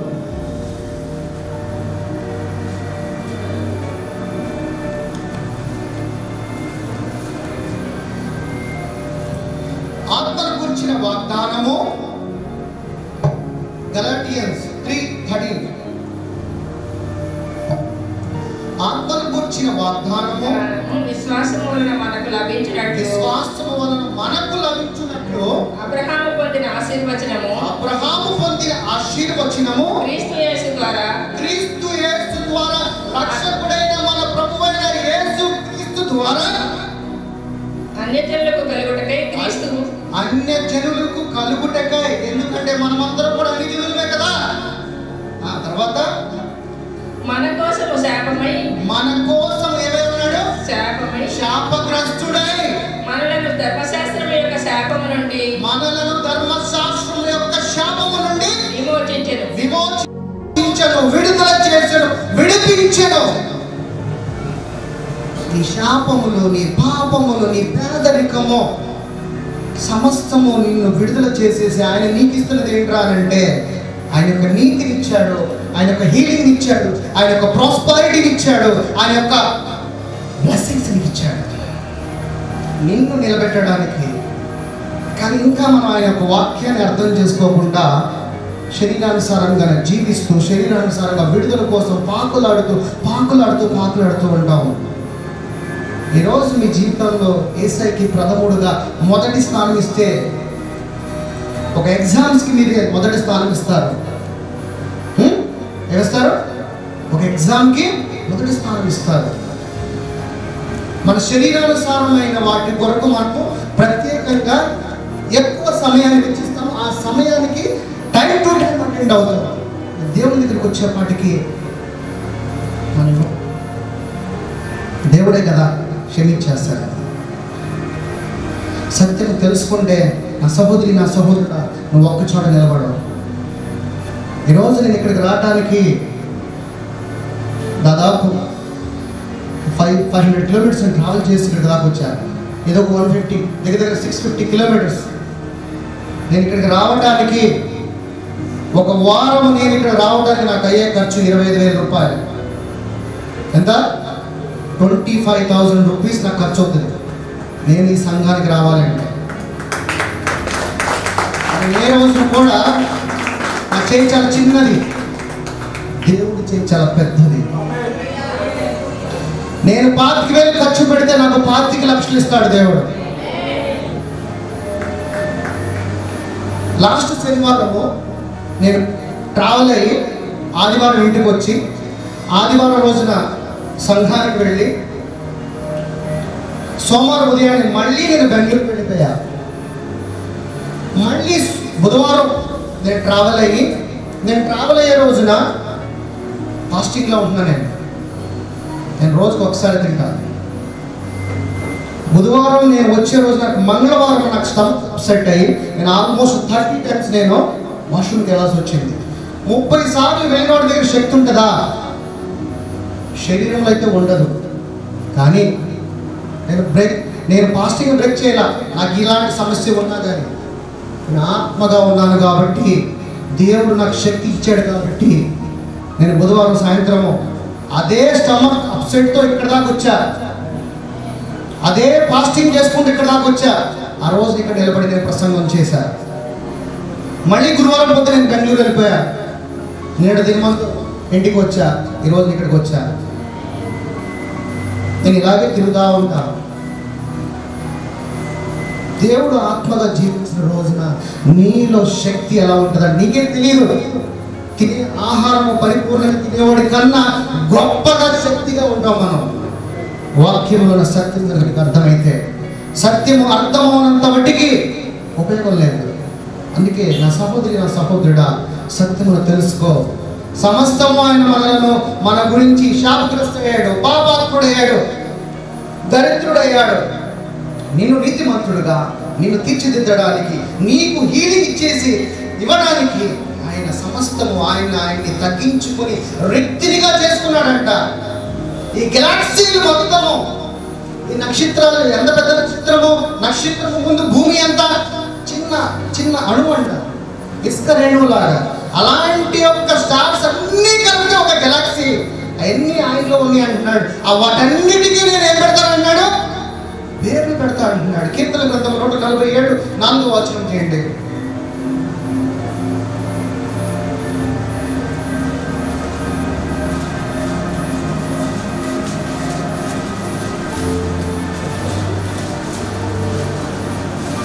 Psalms 147:4 నక్షత్రముల సంఖ్యను ఆయన నియమించి ఉన్నాడు. వాటికన్నిటికీ పేర్లు పెట్టుచున్నాడు. నేమింగ్ సెరమనీ ఎవ్రీ స్టార్, ప్రతి ఒక్క నక్షత్రానికి పేరు పెడుతున్నాడంట. అంత పెద్ద దేవుడు నక్షత్రం ముందు ఉండే ఈ ఒక ఇసుక రేణు లాంటి ఈ భూమిలో నువ్వెంత, నేనెంత, నీ గురించి, నా గురించి, మనందరి గురించి ఆయన తగ్గించుకొని కోసం వచ్చాడు. శరీరధారి ఈ లోకానికి వాక్యానుసారమై. ఇప్పటికీ మనం అర్థం చేసుకోలేకపోతున్నాం. దేవుని యొక్క మనసును తెలుసుకోండి సహోదరి, సహోదరుడా. వాక్యంలో సమస్తము రాయబడి ఉన్నది. ఒక్క ఆదివారం వచ్చి గంట చేపు నువ్వు వాక్యం ఇక్కడ విని బయటికి వెళ్ళి నన్ను దేవుడు ఎంతగానో దీవించాడు, ఎంతగానో ఆస్వాదించాడు, నా కుటుంబం ఎంత బాగుంది, నా పిల్లలు ఎంత బాగున్నారు, మాకేమి కొదవలేదని చెప్పుకునే నా సహోదరి, నా సహోదరుడా, సంవత్సరం ఒక వారానికి 1 గంట నీకు వస్తే ఎంత సమృద్ధి నీ కుటుంబంలో కనపడినప్పుడు ఈ యొక్క వాక్యం ప్రతిరోజు నీలోకి వెళితే ఎంత సమృద్ధిగా, ఎంత ఆరోగ్యంగా నువ్వు జీవిస్తావు. ఈ సత్యాన్ని ఎందుకు తెలుసుకోలేకపోతున్నారు? వాక్యాన్ని చదవండి, వాక్యాన్ని వినండి, వాక్యంలో ఉన్న సత్యము లోతుని వెళ్ళండి, దేవుని ఆత్మగా రెలవెంట్కి వెళ్ళండి. దేవుని యొక్క శక్తి అంటే మీకు కనపరుస్తాడు. ఒక్కసారి తిరిగి జన్మించిన తర్వాత, నూతన సృష్టి అయిన తర్వాత నీ సమర్థమును ఆత్మని గతించి నూతనంగా ఆయన ఆత్మగా తయారబడిన వాడిగా దేవుని యొక్క ఆత్మలో పరిగెత్తడం ప్రారంభించు. నీకు అధికారం ఇచ్చాడు. తర్వాత నీ శక్తి ఏంటో ఎదుటి వాడికి కనపరచు. శక్తి లేని వారిగా జీవించడం వల్ల ఎటువంటి ఉపయోగం లేదు నా సహోదరి, నా సహోదరుడా. గలతీయులు 2:22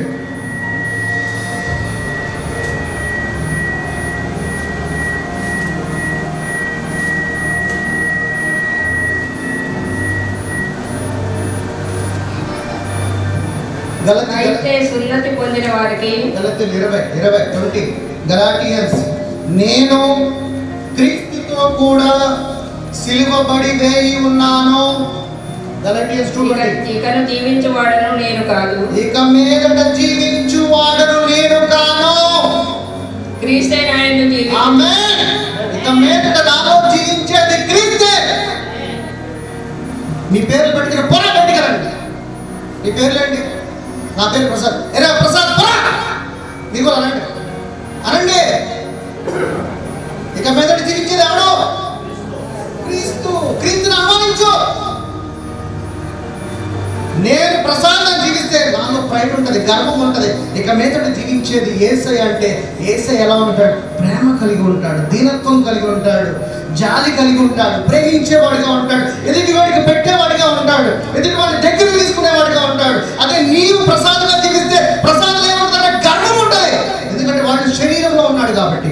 దేవుని ఆత్మగా తిరిగి సృష్టింపబడిన తర్వాత ఇక మీదట నాలో జీవించేది నాకు క్రీస్తే, నేను కాదు. తర్వాత నేను ఇప్పుడు శరీరమందు జీవించుచున్న జీవితము, నేను ఇప్పుడు శరీరమందు జీవిస్తున్న జీవితము నన్ను ప్రేమించి నా కొరకు తన్ను తాను అప్పగించుకొనిన దేవుని కుమారుని అందలి విశ్వాసములను జీవించుచున్నాను. ఆమేన్. విశ్వాస మూలముగా నేను జీవించుచున్నాను. ఇక మీదట జీవించేది నేను కాదు, నాలో ఉన్న నా యేసయ్యను జీవించాలి. యేసయ్యతోనే నేను నడవాలి, యేసయ్యలాగా నేను ఆలోచించాలి, యేసయ్యతో పాటు నేను నడవాలి అని యొక్క గ్రహింపు. అందుకనే దేవుడు అన్నాడంటే రెన్యూ యువర్ మైండ్, రూపాంతరం వచ్చేది. సత్యాన్ని తెలుసుకో తెలుసుకో తెలుసుకో. తెలియనంత వరకు ఇదే చింత, ఇదే బాధ, ఇదే కష్టాలు. సత్యము తెలుసుకుంటే నీ శరీరం గురించి నువ్వు ప్రార్థన చేయవు, నీ ఆత్మలో నువ్వు ప్రార్థన చేస్తావు. యేసయ్య కూడా ఎడతెగక ప్రార్థన చేస్తాడు తండ్రికి, ఆత్మ గురించే చేశాడు కానీ శరీరానుసారంగా చేయలేదు. నా సహోదరి సహోదరుడా, ఆత్మలో తండ్రి నన్ను ఇంతగా ప్రేమించావు, ఇంతగా నన్ను దీవించావు, నాలోకి జీవాన్ని పంపించావు నాయన, నా కొరకు ఇంత మంచి భూమిని తయారు చేసావు, ఇందులోంచి వచ్చే ప్రతిదీ నన్ను వాడుకోని విధంగా నన్ను ఆస్వాదించావు నాయన. నా బ్రతుకు దినవలన్నీ కూడా నాయన నీ సాక్షిగా నేను జీవిస్తాను. నా కొరకు నువ్వు చేసిన ప్రతిదీ కూడా నేను నీ కుమారుడుగా అధికారులు కలిగి నేను జీవిస్తాను. యేసయ్య, యేసయ్య కూడా ఏది కలగదు అన్నాడు.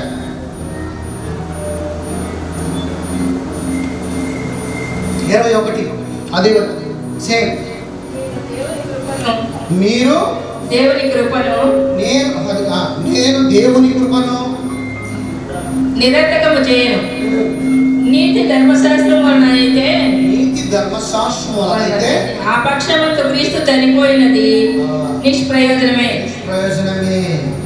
నీవు సత్యము తెలుసుకోకుండా నీ యొక్క శరీరంలో కనుక జీవించి ఉన్నట్లయితే నీ కొరకు యేసయ్య పెట్టిన ప్రాణము వృధా, నో యూజ్.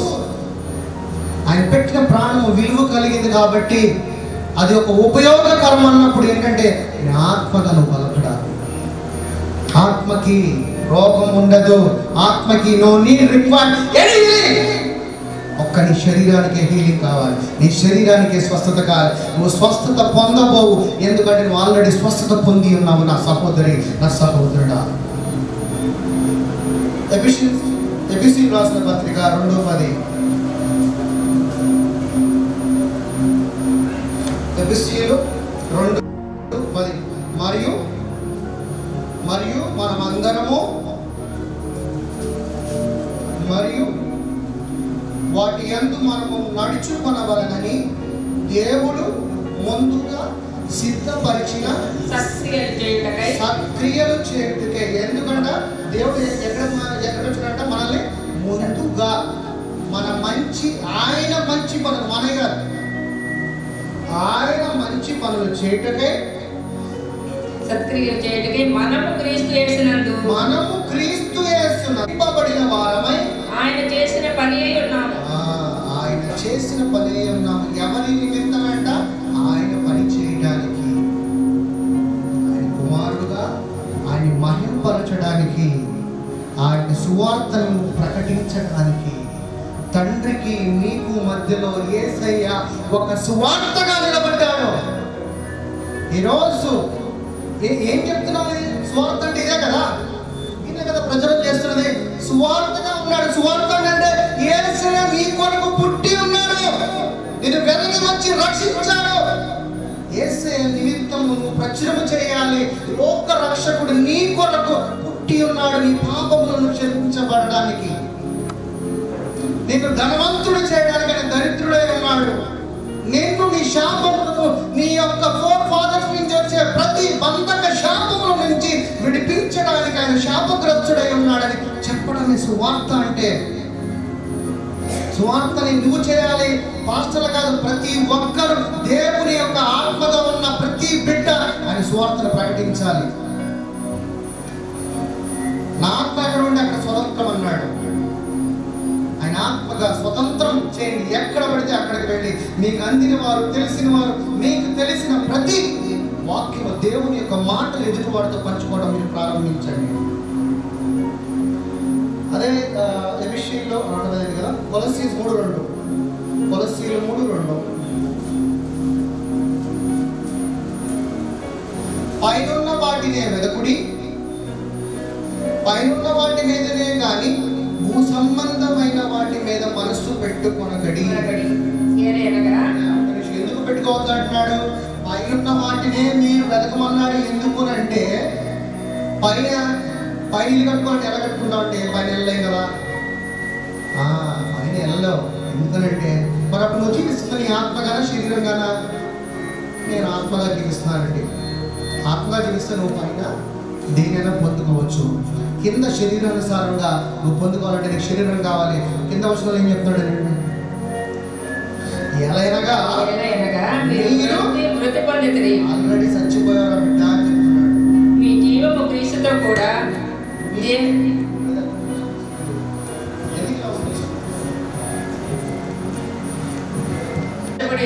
దేవుని యందు దాచబడి ఉన్నది. మనకు జీవమై ఉన్న క్రీస్తు ప్రత్యక్షమైనప్పుడు, ఓకే, మనకు జీవమై ఉన్న క్రీస్తు ప్రత్యక్షమైనప్పుడు మీరును ఆయనతో కూడా మహిమయందు ప్రత్యక్షపరచబడుదురు.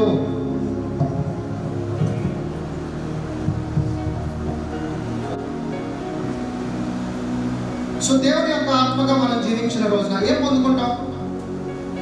ఒక బలమైన, ఒక మంచి ఫ్రూట్ పొందుకోవాలి కదా. ఎస్ యేసయ్య అంటున్నావు, నీ ఆత్మగా నేను జీవిస్తా. నువ్వు ఆత్మీయ ఉన్నావు, నేను ఆత్మీయ ఉన్నాను అంటున్నావు. నేను ఆత్మగా జీవిస్తా. బట్ దేవుని ఆత్మగా జీవించిన నా శరీరానికి కావాల్సిన వాటిని ఎలా పొందుకోవాలి? యెషయా గ్రంథం 58:11 వచనం. యెషయా గ్రంథము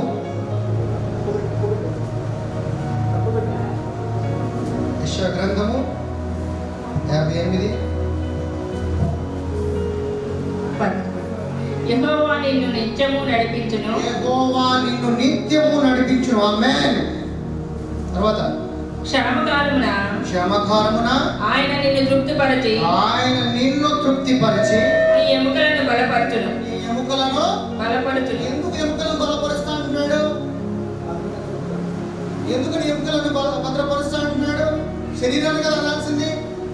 ఎందుకంటే శరీరంలో ప్రాణం లేదు, కానీ ఎముకల్లో దూరే ఒక రక్తంలో ప్రాణం ఉంది కాబట్టి అందుకే ఎముకలను బలపరుస్తా అంటున్నాడు.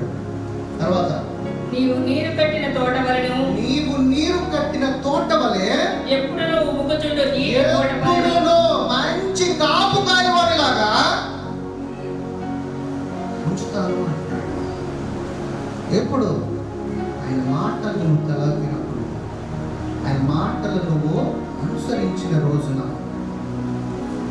ఆయన మాటలు కనుక నువ్వు అనుసరించి ఆయన యొక్క వాక్యాన్ని భద్రపరుచుకున్నప్పుడు. ద్వితీయోపదేశ కాండము 34:7 వచనం రండి.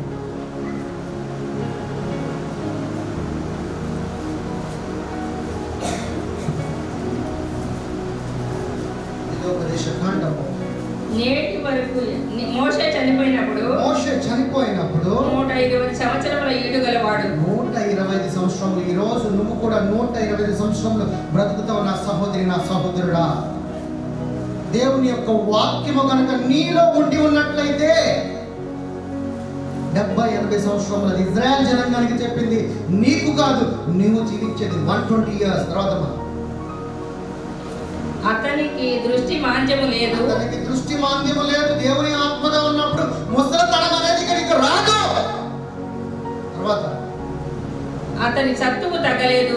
సత్తువ ఏ మాత్రము, ఎంత మాత్రము శక్తి తగ్గలేదంట. ఇశ్రాయేలీయులు మోయాబు మైదానములలో దేవుని ఆత్మగా మనం జీవించిన రోజున మనలో ఎటువంటి సత్తు తగ్గదు, మన యొక్క ఐ కాంటాక్ట్ కూడా తగ్గదంట. నీలో ఐ కాంటాక్ట్ తగ్గుతుంది అని అంటే ఎందుకు తగ్గుతుంది తెలుసా? ఐ కాంటాక్ట్ చెప్పండి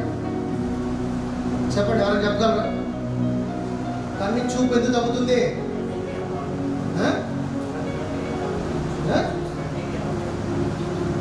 ఎందుకనంటే నీ కంటి నరాలలోకి రక్తము ప్రవహించట్లా, ఆ రక్తము ద్వారా నీ కంటికి ఆక్సిజన్ అందట్లా. రక్తం ఎక్కడ తయారవుతుంది? దేవుడికి జీవం ఎక్కడికి పంపిస్తా అంటున్నాడు? ఓన్నేరులోకి పంపిస్తా అంటున్నాడు. అక్కడ ఏం పడుతుంది? కొత్త రక్తము. నీ రక్తము పరిశుద్ధత చెందుతుంది కాబట్టి నీ సర్వ శరీరానికి ఆరోగ్యము. ఎప్పుడు? ఆయన కుమారుడుగా ఆయన మాటలు ఆలకించి ఆయన వాక్యాన్ని తీసుకొని దేవుని యొక్క ఆత్మగా జీవించిన రోజున. సో వీటన్నిటికీ ప్రామాణికం ఏంటంటే ఆయన ఒక వాక్యముల దగ్గర నువ్వు అర్థం చేసుకుంటూ చదివిన వాక్యాన్ని నువ్వు బలపరుచుకుంటూ నీ ఆత్మని నీ రక్షణను కాపాడుకుంటూ ఉన్నప్పుడు దేవుడు ఏమన్నాడంటే నీ యొక్క కుటుంబాన్ని దీవిస్తాను.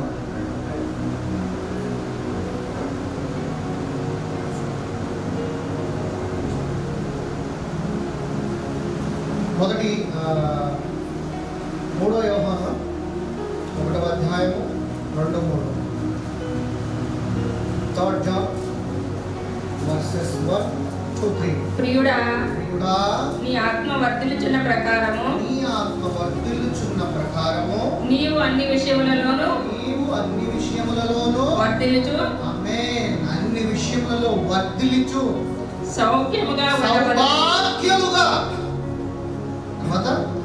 సౌఖ్యముగా ఉండవలనని ప్రార్థించుచున్నాను. నువ్వు సౌభాగ్యంగా ఉండడానికి, వర్ధిల్లడానికి ప్రియుడా, అభినవుడు కుమారుడా ప్రార్థన చేస్తున్నాను. నీవు సత్యమును అనుసరించి దేవుని ఆత్మగా నడిచిన రోజున తర్వాత అనుసరించి నడుచుకొచ్చున్నావు కనుక సహోదరులు వచ్చి నీ సత్య ప్రవర్తన గురించి సాక్ష్యం చెప్పగా విని బహుగా సంతోషించింది. ఎవరు ఇక్కడ సాక్ష్యం చెప్తారట? నీ గురించి ఎవరు సాక్ష్యం చెప్తారు ఇక్కడ? నీ సహోదరులు నీ గురించి సాక్ష్యం చెప్పేవాళ్ళు నీ చుట్టూ పెడుతున్న దేవుని యొక్క దూతని దేవుడి కంట వెళ్ళి సాక్ష్యం చెప్తే అంట. ఆ మాటలు మీ దేవుడు అంట బహుగా సంతోషపడతానంటాడు. మరి ఈ రోజున శరీరం కొరకు మనం మాట్లాడుతూ ఉండంటే, తెలియని పిచ్చి వారిని మనం అడుగుతూ ఉండంటే అది ఎంతవరకు కరెక్ట్? లూకాసు వార్త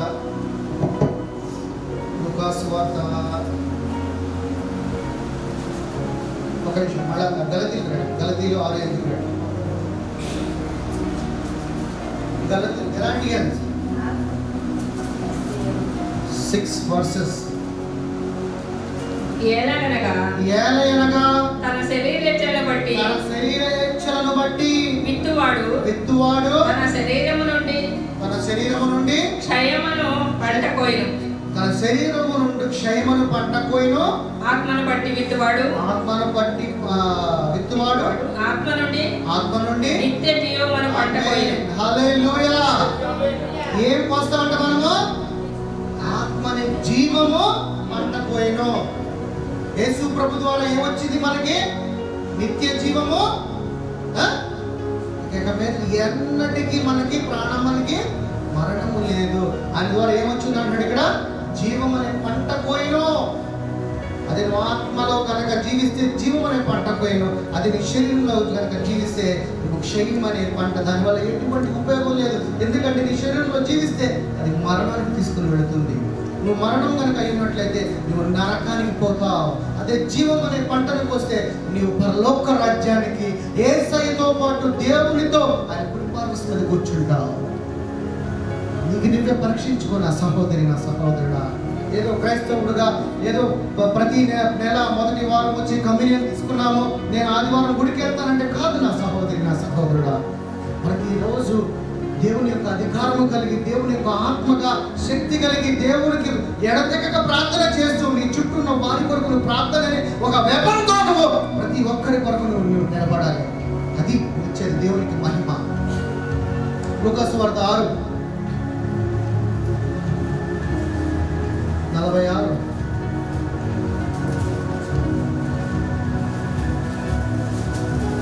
లూకాసు వార్త 46 లూకాసు వార్త 6:46. నేను చెప్పు మాటల ప్రకారము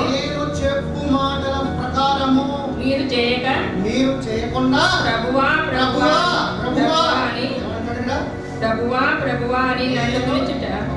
నేను చెప్పు మాటల ప్రకారము మీరు చేయక నడుచుకోక మీ ఇష్టం వచ్చినట్లుగా మీరు జీవిస్తూ మళ్ళీ నా ముందుకు వచ్చి ప్రభువా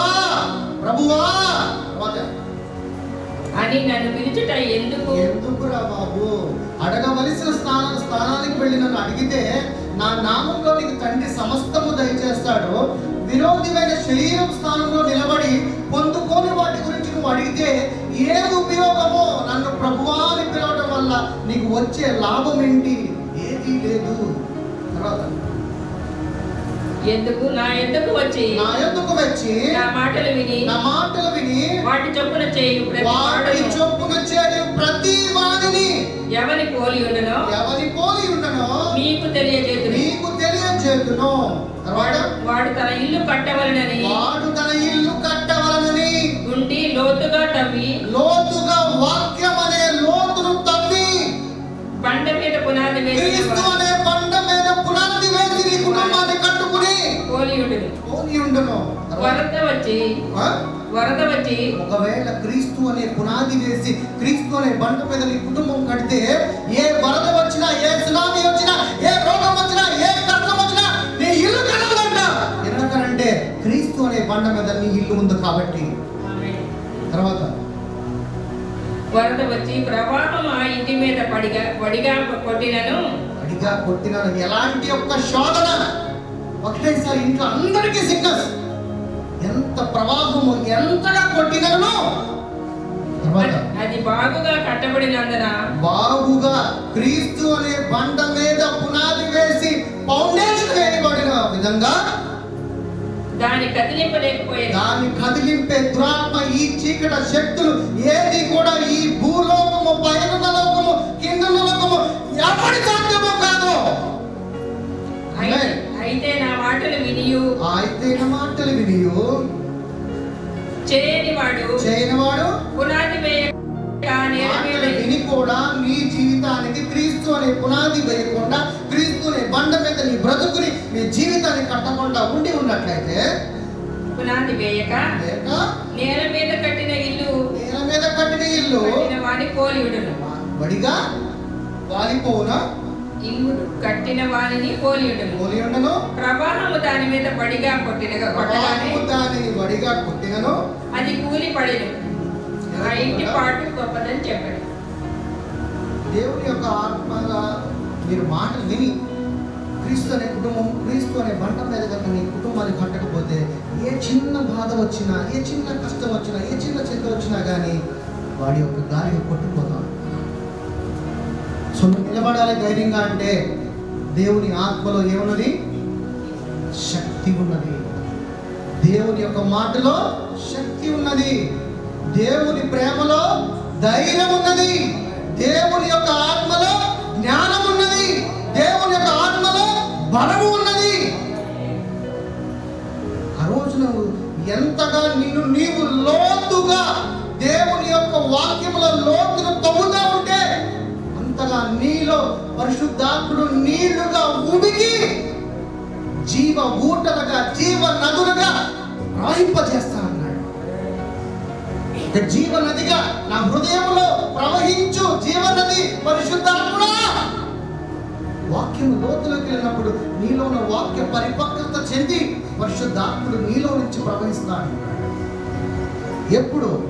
నా మాటలు ఆలకించిన రోజున, ఈ శరీరాన్ని విడిచిన రోజున, నా యొక్క ఆత్మగా నువ్వు బలపడిన రోజున ఇవన్నీ. అందుకే ఒక మాట అంటాడు, నమ్ముట నీ వలనైతే అన్ని చోట్ల అప్లై అవ్వదు. నమ్ముట నీ వలనైతే నమ్మువానికి సమస్తము సాధ్యము. ఎప్పుడు? ఆయన ఆత్మగా నీవు తిరిగి నూతన సృష్టి జరిగిన తర్వాత ఆయన ఆత్మలో బలపడి ఇక్కడ నుంచి ఈ కొండకి పోవాలంటే పోవాల్సిందే. అది దాని అర్థము. అంతేగాని బలహీనమైన విశ్వాసంతో యేసయ్య నాకు ఈ రోగం పోగొట్టాయి అంటే పోదు. ఎందుకంటే నీ విశ్వాసం బలహీనము. చిన్న గాలి వస్తే పోతుంది, చిన్న రోగం వస్తే పోతుంది. పిల్లవాడికి పోతుంది, పక్కన పెట్టేసి ముందు బయట తర్వాత ముందు హాస్పిటల్కి వెళ్దాం. విశ్వాసం అప్పుడు నీకు ఎక్కడ ఉంటుంది? నమ్ముడు నీ వల్ల అయితే నమ్మని సమస్త సాధ్యం అవ్వదు కదా. నమ్మేవాడు ఎలా ఉంటాడంటే చావో రేవో నా యేసయ్య నాకు ముఖ్యము. అది ఏ రోజైతే నీ నోట్లోంచి ఈ జీవం కలిగిన మాట నీ నోట్లోంచి వస్తుందో ఆ రోజు నువ్వు ఏది అడిగితే అది యేసయ్య ఇవ్వడానికి సిద్ధంగా ఉన్నాడు. బలహీనంగా ఉండి బలహీన శక్తులకి, చిన్న చిన్న ఇబ్బందులకి, చిన్న చిన్న శోధనలకి, చిన్న చిన్న రోగాలకి నేను భయపడతాను. నీ చెల్లెలు నేను భయపెట్టేస్తా ఉంటే ఇదిగో రేపు జరగబోతున్నా చచ్చిపోతా. పోరా, నేను ఆల్రెడీ హీల్ అయి ఉన్నాను.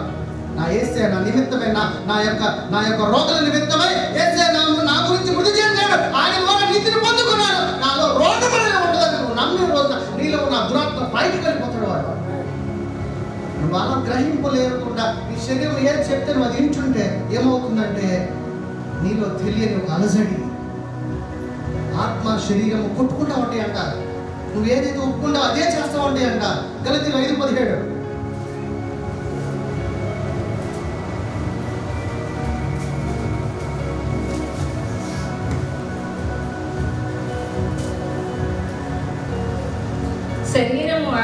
శరీరము ఆత్మకును ఆత్మ శరీరముకును విరోధముగా ఆపేక్షించిన ఒకళ్ళకి ఒకళ్ళు ఒకటి వ్యతిరేకముగా ఒకదానికొకటే నువ్వు కరెక్ట్ కాదు, నువ్వు కరెక్ట్ కాదు, నేనే కరెక్ట్, దానికి ఒకటి కొట్లాడుకుంటూ ఉన్నవి కనుక మీరేమి చేయాలి? ఏదైతే ఆత్మ చేయిస్తే ఆత్మ చేస్తుంది, నీ శరీరం చేయిస్తే శరీరం చేస్తుంది. నీ ఆత్మ గ్రహింపు పొందాలంటే, శరీరాన్ని జయించాలంటే, జయించువాడుగా నువ్వు జీవించాలంటే నీలోకి దేవుని యొక్క సర్వ శరీరము కలిగిన ఆరోగ్యము, నీలో జీవం కలిగిన వాక్యము నీలోకి వెళ్ళినప్పుడు నీ ఆత్మకి బలము, జ్ఞానము, శక్తి, సమృద్ధి, ఆరోగ్యం వచ్చినప్పుడు నీ శరీరంలో ఉన్న రోగము బయటికి 5 నిమిషాలు బయటకెళ్ళిపోతుంది. సో ఈ వాక్యము తెలియనంత మట్టుకు నిన్ను నీ శరీరము, నీ రోగము భయపెడుతూనే ఉంటుంది. ప్రతిరోజు నువ్వు భయపెడుతూనే జీవిస్తావు. నేను దేవుడు భయపెట్టేవాడిగా నేను జీవింపమని చేయలా. నా ఆత్మనిచ్చి ఉన్నాను, దత్తపుత్రాత్మని. ఈ రోజు నుంచి పిరికివాడిగా కాకుండా ధైర్యం కలిగిన ఆత్మగా జీవించన్నాడు. ఎందుకనంటే సత్యము తెలిస్తే నీలో ఒక ధైర్యం వస్తుంది. సత్యము తెలియనంత వరకు నీలో ఒక పిరికత్వం ఉండనే ఉంటుంది. యోహాను సువార్త 3:14 కొంచెం కొన్ని 2-3 వచనాలని చూసి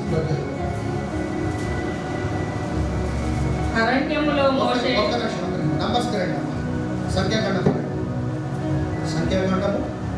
6వ అధ్యాయము 47.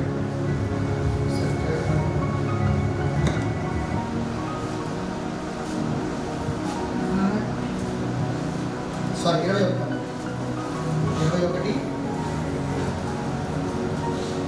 4 నుంచి చదవండి. సంఖ్యాకాండము 21వ అధ్యాయము 4 నుంచి. వారు ఏదోము దేశమును చుట్టి పోవలనని కోరు కొండ నుండి ఎర్ర సముద్ర మార్గముగా సాగినప్పుడు మార్గయాసము చేత జనుల ప్రాణము సొమ్మసిల్లెను.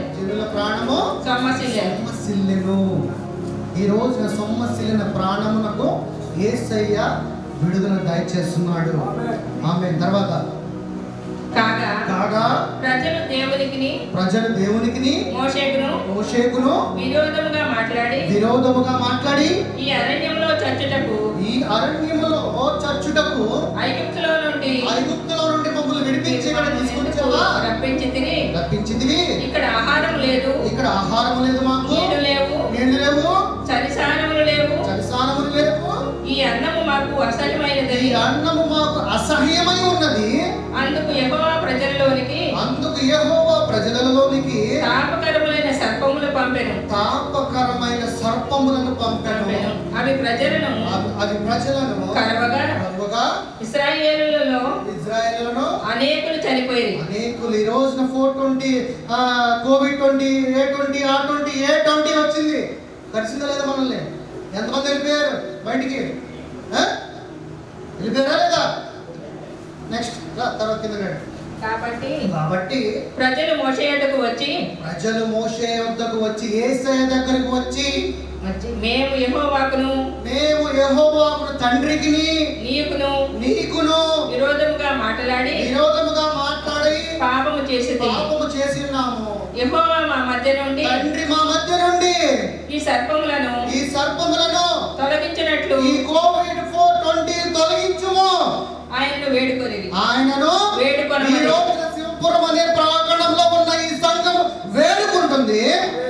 తర్వాత మోషే ప్రజల కొరకు ప్రార్థన చేయగా యేసయ్య ప్రజల కొరకు ఈ సంఘము నిమిత్తమై యేసయ్య ఈ రోజున ప్రార్థన చేయగా యెహోవా తండ్రి నీవు తాపకరమైన సర్పము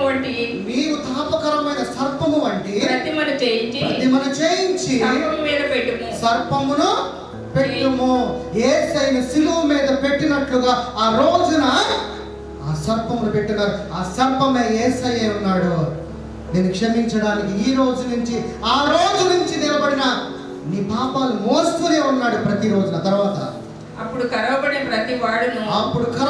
ప్రతి వాడును దాని వైపును చూచి బ్రతుకునని మోషేకు సెలవిచ్చారు. ఎవరి వైపు చూడాలి మనం? ఇప్పుడు యేసయ్య వైపు చూడాలి. నీలో ఇక్కడ నీ శరీరంలో ఏ రోగం ఉన్నా కానీ నువ్వు ఎవరి వైపు చూడాలి? దేవుని వైపు, యేసయ్య వైపు చూడాలి. నువ్వు చూస్తే చాలు నీలో రోగం బయటకు వెళ్ళిపోద్దంట. ఎలా చూడాలంటే ఆయన ఆత్మగా పరిపూర్ణత కలిగిన ఆయన ఎప్పుడైతే చూస్తావో నీలో రోగం పోతున్నాడు. అసలు నీలో రోగమే లేదంటున్నాడు. ఆ రోగం ఆత్మగా దురాత్మగా ఉంది కాబట్టి యేసయ్యని వాడు తట్టుకోలేడు. ఇప్పుడు ఒక యోహాను సువార్త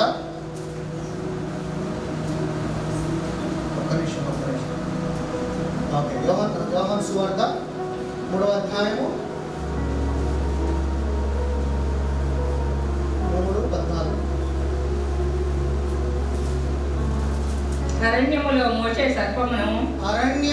మోషే సర్పమును ఎలాగు ఎత్తెనో అలాగే విశ్వసించు ప్రతి వాడును నశింపక ఆయన ద్వారా నిత్య జీవం పొందినట్లు జీవములోకి మీరు వెళ్ళునట్లుగా మనుష్య కుమారుడు ఎత్తబడను. యేసయ్య మన నిమిత్తమై పునరుద్ధానుడిగా ఎత్తబడ్డాడు. ఎత్తి పునరుద్ధానము శక్తిని పొందుకొని నిన్ను రిస్టోర్ చేయడానికి ఈ లోకానికి తిరిగి వచ్చి ఉన్నాడు మళ్ళీ. ఎందుకంటే నీ ఆత్మ ఎవరితో దాచబడి ఉన్నది? యేసయ్యతో. నిన్ను రిస్టోర్ చేయడానికి ఆయన మళ్ళీ ఈ లోకంలోకి మనిషి కుమారుడిగా వచ్చి ఎత్తబడి పునరుద్ధానము జరిగి రిజరెక్షన్ జరిగి మళ్ళా మన మధ్యలోకి వాక్యం అనే సత్య సంపూర్ణుడిగా మన మధ్యలోకి ప్రవేశించి ఉన్నాడు.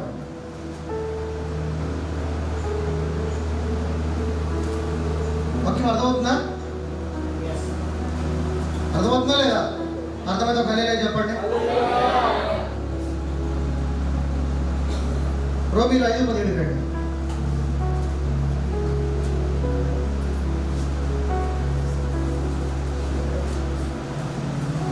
తాను విశ్వసించిన దేవుని ఎదుట అనగా మృతులను సజీవులుగా చేయవాడును లేని వాటిని ఉన్నట్టుగానే పిలుచువాడునైనా. మీరు 5:17 రోమీయులు 5:17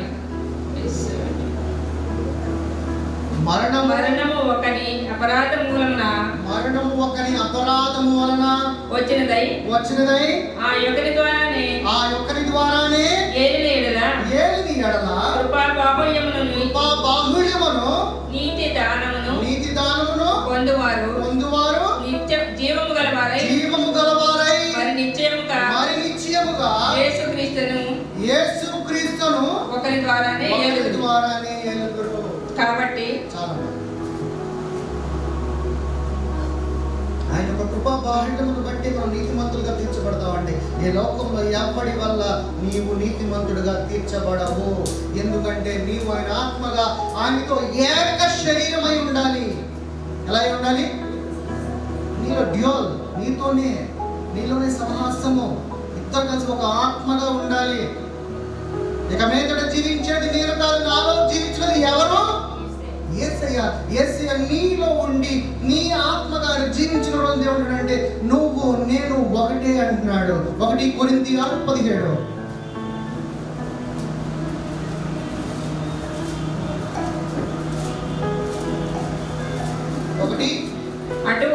అటువలే ప్రభువుతో కలుసుకునివాడు ఆయనతో ఏకాత్మై ఉన్నాడు. ఒకటిగా ఉండాలి, ఒకటిగా దేవుడితో నడవాలి, ఒకటిగా దేవుడిగా ఆలోచించాలి. ద్వితీయోపదేశ కాండము 33:24. 3 విషయాన్ని క్లోజ్ చేశాను. ద్వితీయోపదేశ కాండము 33:24.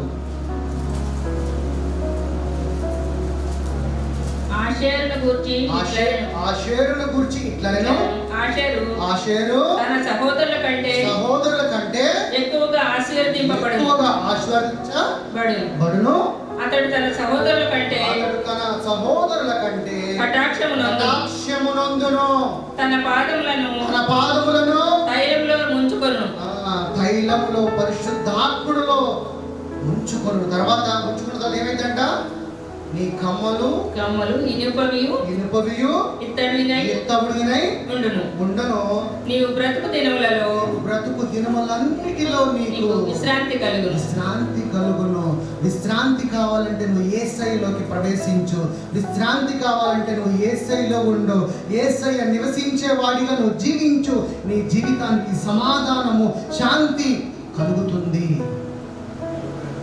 యేసయ్య అనే కృప కింద కనుక నీ ఉండున్నట్లయితే సమస్తము దొరుకుతుంది. ఏది కూడా నీ శరీరాన్ని నిమిత్తమే అడగమాకు, ప్రార్థన చేయమాకు. నీ ఆత్మ గురించే ప్రార్థన చేయి. నా ఆత్మని ఇంకా బలపరిచి యేసయ్యా, ఇంకా నీ లోతు తెలుసుకోవాలి యేసయ్యా, నీ మహిమ తెలుసుకోవాలి యేసయ్యా, నీ శక్తి నేను తెలుసుకోవాలి యేసయ్యా అని నువ్వు ఎప్పుడైతే నువ్వు నీ ఆత్మ గురించి, నీ యొక్క రక్షణని కాపాడుకునుకుంటూ గురించి నువ్వు ప్రార్థన చేస్తూ ఉన్నప్పుడు నీ శరీరానికి కావాల్సినవన్నింటినీ తీసుకొచ్చి ఎక్కడ పెడతా అంటాడంటే నీ పాదముల చెంత తీసుకొచ్చి పెడతాడు. ఎక్కడ పెడతా అంటాడు? నువ్వు ఏదైతే దీన మనసు కలిగి అయ్యా అడుగుతున్నావో దేవుడి లెక్కలు అవి నా కాళ్ళ కింద ఉన్నాయి అంటాడు. నీ కాళ్ళ కింద పెడతానంట. కాళ్ళ కింద పెట్టే వాటి గురించి మనం నీళ్ళు డౌన్ వేసి ఉపవాసం చేసి మనం ప్రార్థన అడుగుతున్నాం.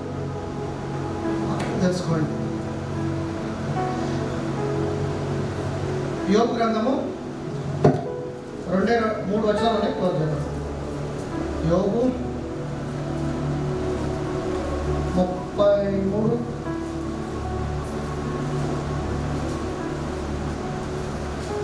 24-25. దేవుడు వాని యందు కరుణ చూపి పాతాళములోనికి దిగి వెళ్ళకుండా వానిని విడిపింపుము. తర్వాత ప్రాయశ్చిత్తమున పశ్చాత్తాపపడిన వాడికి నాకు దొరికినని సెలవిచ్చాను. తర్వాత అప్పుడు వాని మాంసము బాలుర మాంసముల కన్నా ఆరోగ్యముగా ఉండును. ఎలాగ పశ్చాత్తాపడి దేవుని ఆత్మ కొన్నప్పుడు ఎలాంటి నీ యొక్క శరీరం తయారవుతుందంట, నీ మాంసం అంతా కూడా బాలురు వలె. ఎందుకు బాలురు వలె అంటాడో తెలుసా? బాలురులో ఎక్కువ ఇమ్యూనిటీ బూస్టింగ్ ఉంటుంది, ఆరోగ్యంగా ఉంటాడు వాడు. మళ్ళీ అంత తేజస్సు, మళ్ళీ అంత జ్ఞానము, గంతులు వేస్తూ. ఎందుకంటే పిల్లలు దేవుని రాజ్యము ఒకటి అంటున్నాడు. పిల్లవాడిగా ఉన్నప్పుడు మళ్ళీ నువ్వు నా కుమారుడిగా నాతోనే ఉంటావు. ఎందుకంటే నా రాజ్యము, నా నీతి పిల్లల వలె ఉంటుంది అన్నాడు. అందుకనే బాలురు వలె చిన్ననాటి స్థితి తిరిగి కలుగును అన్నాడు. తర్వాత రోమియోకి వస్తాడు. 2 లాస్ట్ రోమియోలో 12:1-2. కాబట్టి సహోదరులారా పరిశుద్ధమును దేవునికి అనుకూలమైన దేవునికి ఇష్టమైన వాడిగా సజీవ యాగముగా మీ శరీరమును ఆయనకు సమర్పించుము. ఆయన నిమిత్తమే నీ శరీరము పనిచేయను గాక. నీ నిమిత్తము నీ శరీరము కాకుండా ఆయన కొరకే ఈ శరీరము సువార్తను ప్రకటించుటకే వాడబడేలాగా నీ శరీరము ఉండును గాక. తర్వాత దేవుని యొక్క వాత్సల్యమును బట్టి మిమ్మును బతిమాలుకొనుచున్నాను. ఇట్టి సేవ మీకు ఉత్తమమైనది. మీరు ఈ లోకంలో ఉన్న సాంప్రదాయాలు, ట్రెడిషన్, ఆడు చెప్పాడు, ఈడు చెప్పాడు, ఈ కొట్టంగా చెప్పాడు, అన్నింటినీ వదిలేసి అనుసరింపక దేవుని యొక్క చిత్తమేదో పరీక్షించి దేవుని యొక్క వాక్యంలో లోతుకు వెళ్ళి నువ్వు పరీక్షించి నీ హృదయాన్ని పరిశోధించి తెలుసుకున్నట్లు మీ మనస్సు మారి సత్యమును తెలుసుకున్నట్లు మనస్సు మారి నూతన మగుట వలన రూపాంతరము చెందుడి. నీ యొక్క మనసును రూపాంతరము చెందుడి. నువ్వు రూపాంతరము చెందిన తర్వాత దేవుడు ఏం చెప్తాడంటే, నా యొక్క రాజ్యము మాటలతో కాదు, నా రాజ్యము శక్తితో ఉందంటున్నాడు. 1 కొరింథీ 4:20 లాస్ట్ 4:20 నేను ఇంటర్నెట్ ఇంకో గంట కూడా చెప్తాను. దేవుని రాజ్యము మాటలతో కాదు, దేవుని యొక్క రాజ్యము మాటలతో కాదు శక్తితోనే ఉన్నది. ఆయన రాజ్యం ఎలా ఉందంట? శక్తితో ఉందంట. మనం చేసే ప్రార్థన దేని కొరకు చేస్తాం? దేవుని రాజ్యం కొరకు. శక్తితో ఉన్న రాజ్యం కొరకు నువ్వు ప్రార్థించేవాడు ఎలా ఉండాలి? శక్తి కలిగి ఉండాలి. శక్తి లేనివాడిగా ఉండకూడదు. దేవుని యొక్క మాటలో శక్తి ఉందంటున్నాడు. నా రాజ్యంలో శక్తి ఉందంటున్నాడు. మాట్లాడే మాటలకు ఎటువంటి ఉపయోగం లేదంటున్నాడు. ఆయన యొక్క శక్తి కలిగి, బలము కలిగి, జ్ఞానము కలిగి, సమృద్ధి కలిగి, ఐశ్వర్యవంతుడుగా, జ్ఞానవంతుడుగా, బుద్ధిమంతుడుగా ఆయన కుమారుడు కలిగి ఆయన యొక్క శక్తిని తెలుసుకో. దేవుని యొక్క ఆత్మలోకి పరిగెత్తు. ఈ రోజు నుంచి నీ శరీరమును వదిలివేసాయి. నీ శరీరము దేవుని నిమిత్తమే పనిచేయాలి. నీ శరీరం నీ పనుల నిమిత్తమే ఈ రోజు నుంచి విడిచిపెట్టే. దేవుని యొక్క ఆత్మగా ఈ రోజు నుంచి ఆయన ఆత్మలో పరిగెత్తడం నువ్వు ప్రారంభించిన సహోదరుడా, ఈ రోజు నీలో జీవనదులు పారాలాగిన దేవుని ఆత్మగా నువ్వు బలపడాలి. కానీ దేవుని యొక్క బిడ్డగా ఉంటూ శక్తి లేని వాడిగా అనారోగ్యములో ఉండకూడదు. ఎందుకంటే నువ్వు ఆల్రెడీ స్వస్థత పొందుకున్నావు. యొక్క సత్యమును గ్రహించి దేవుని యొక్క ఆత్మగా బలపడాలని ఈ రోజు ఈ వాక్యము మీ జీవితాల్లో, మీ బ్రతుకులలో అది వెలిగింపబడాలని దేవుని యొక్క ఆత్మగా, దేవుని యొక్క సాక్షిగా మీ అందరినీ బతిమాలుకొనుచున్నాను. యేసు నామములో ఈ వాక్యము మిమ్మల్ని అందరినీ వెలిగించబడును గాక. ఆమేన్.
ఇచ్చిన కృప ద్వారా ఈ రోజు నేను శ్వాస తీసుకుంటున్నాను.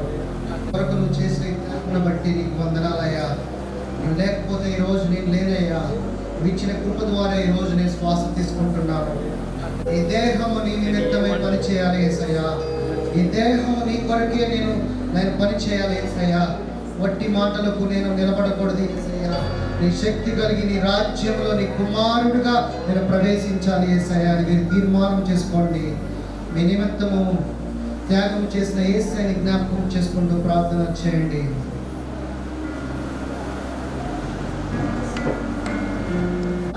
మొరను దేవుడు వింటూ ఈ రోజు యొక్క ఈ దురాత్మ శక్తులను అందరము ప్రార్థన చేద్దాం. ప్రార్థన చేయండి, ప్రార్థన చేయండి. అందరి దగ్గర రోగానికి అధికారం అనేది ఉండకూడదు. నీ రక్తాన్ని ప్రచురించిన ఆయన నీ శక్తితో ఈ రోజు వాక్యం అనే జీవములో ఆ బిడ్డ యొక్క మూలుగులకి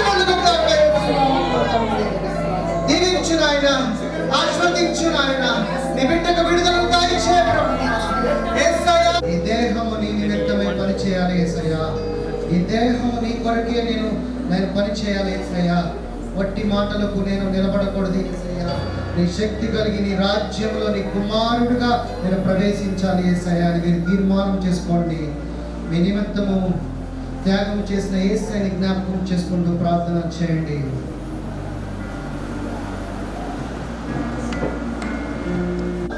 మొరను దేవుడు వింటూ ఈ రోజు యొక్క ఈ దురాత్మ శక్తులను అందరము ప్రార్థన చేద్దాం. ప్రార్థన చేయండి, ప్రార్థన చేయండి. అందరి దగ్గర రోగానికి అధికారం అనేది ఉండకూడదు. నీ రక్తాన్ని ప్రచురించిన ఆయన నీ శక్తితో ఈ రోజు వాక్యం అనే జీవములో ఆ బిడ్డ యొక్క మూలుగులకి దీవించిన ఆయన, ఆస్వాదించిన ఆయన నీ బిడ్డకు విడుదలను దయచేయడం.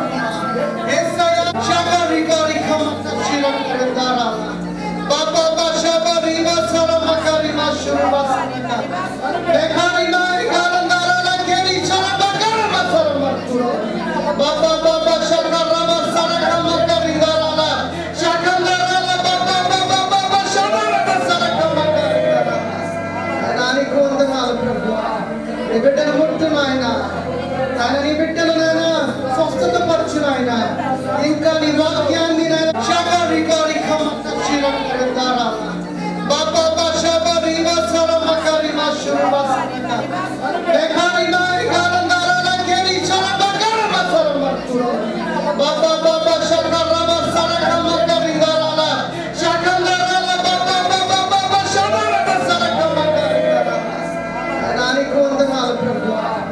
బిడ్డను ముట్టును ఆయన, ఆయన నీ బిడ్డలు నాయన స్వస్థత పరచును ఆయన.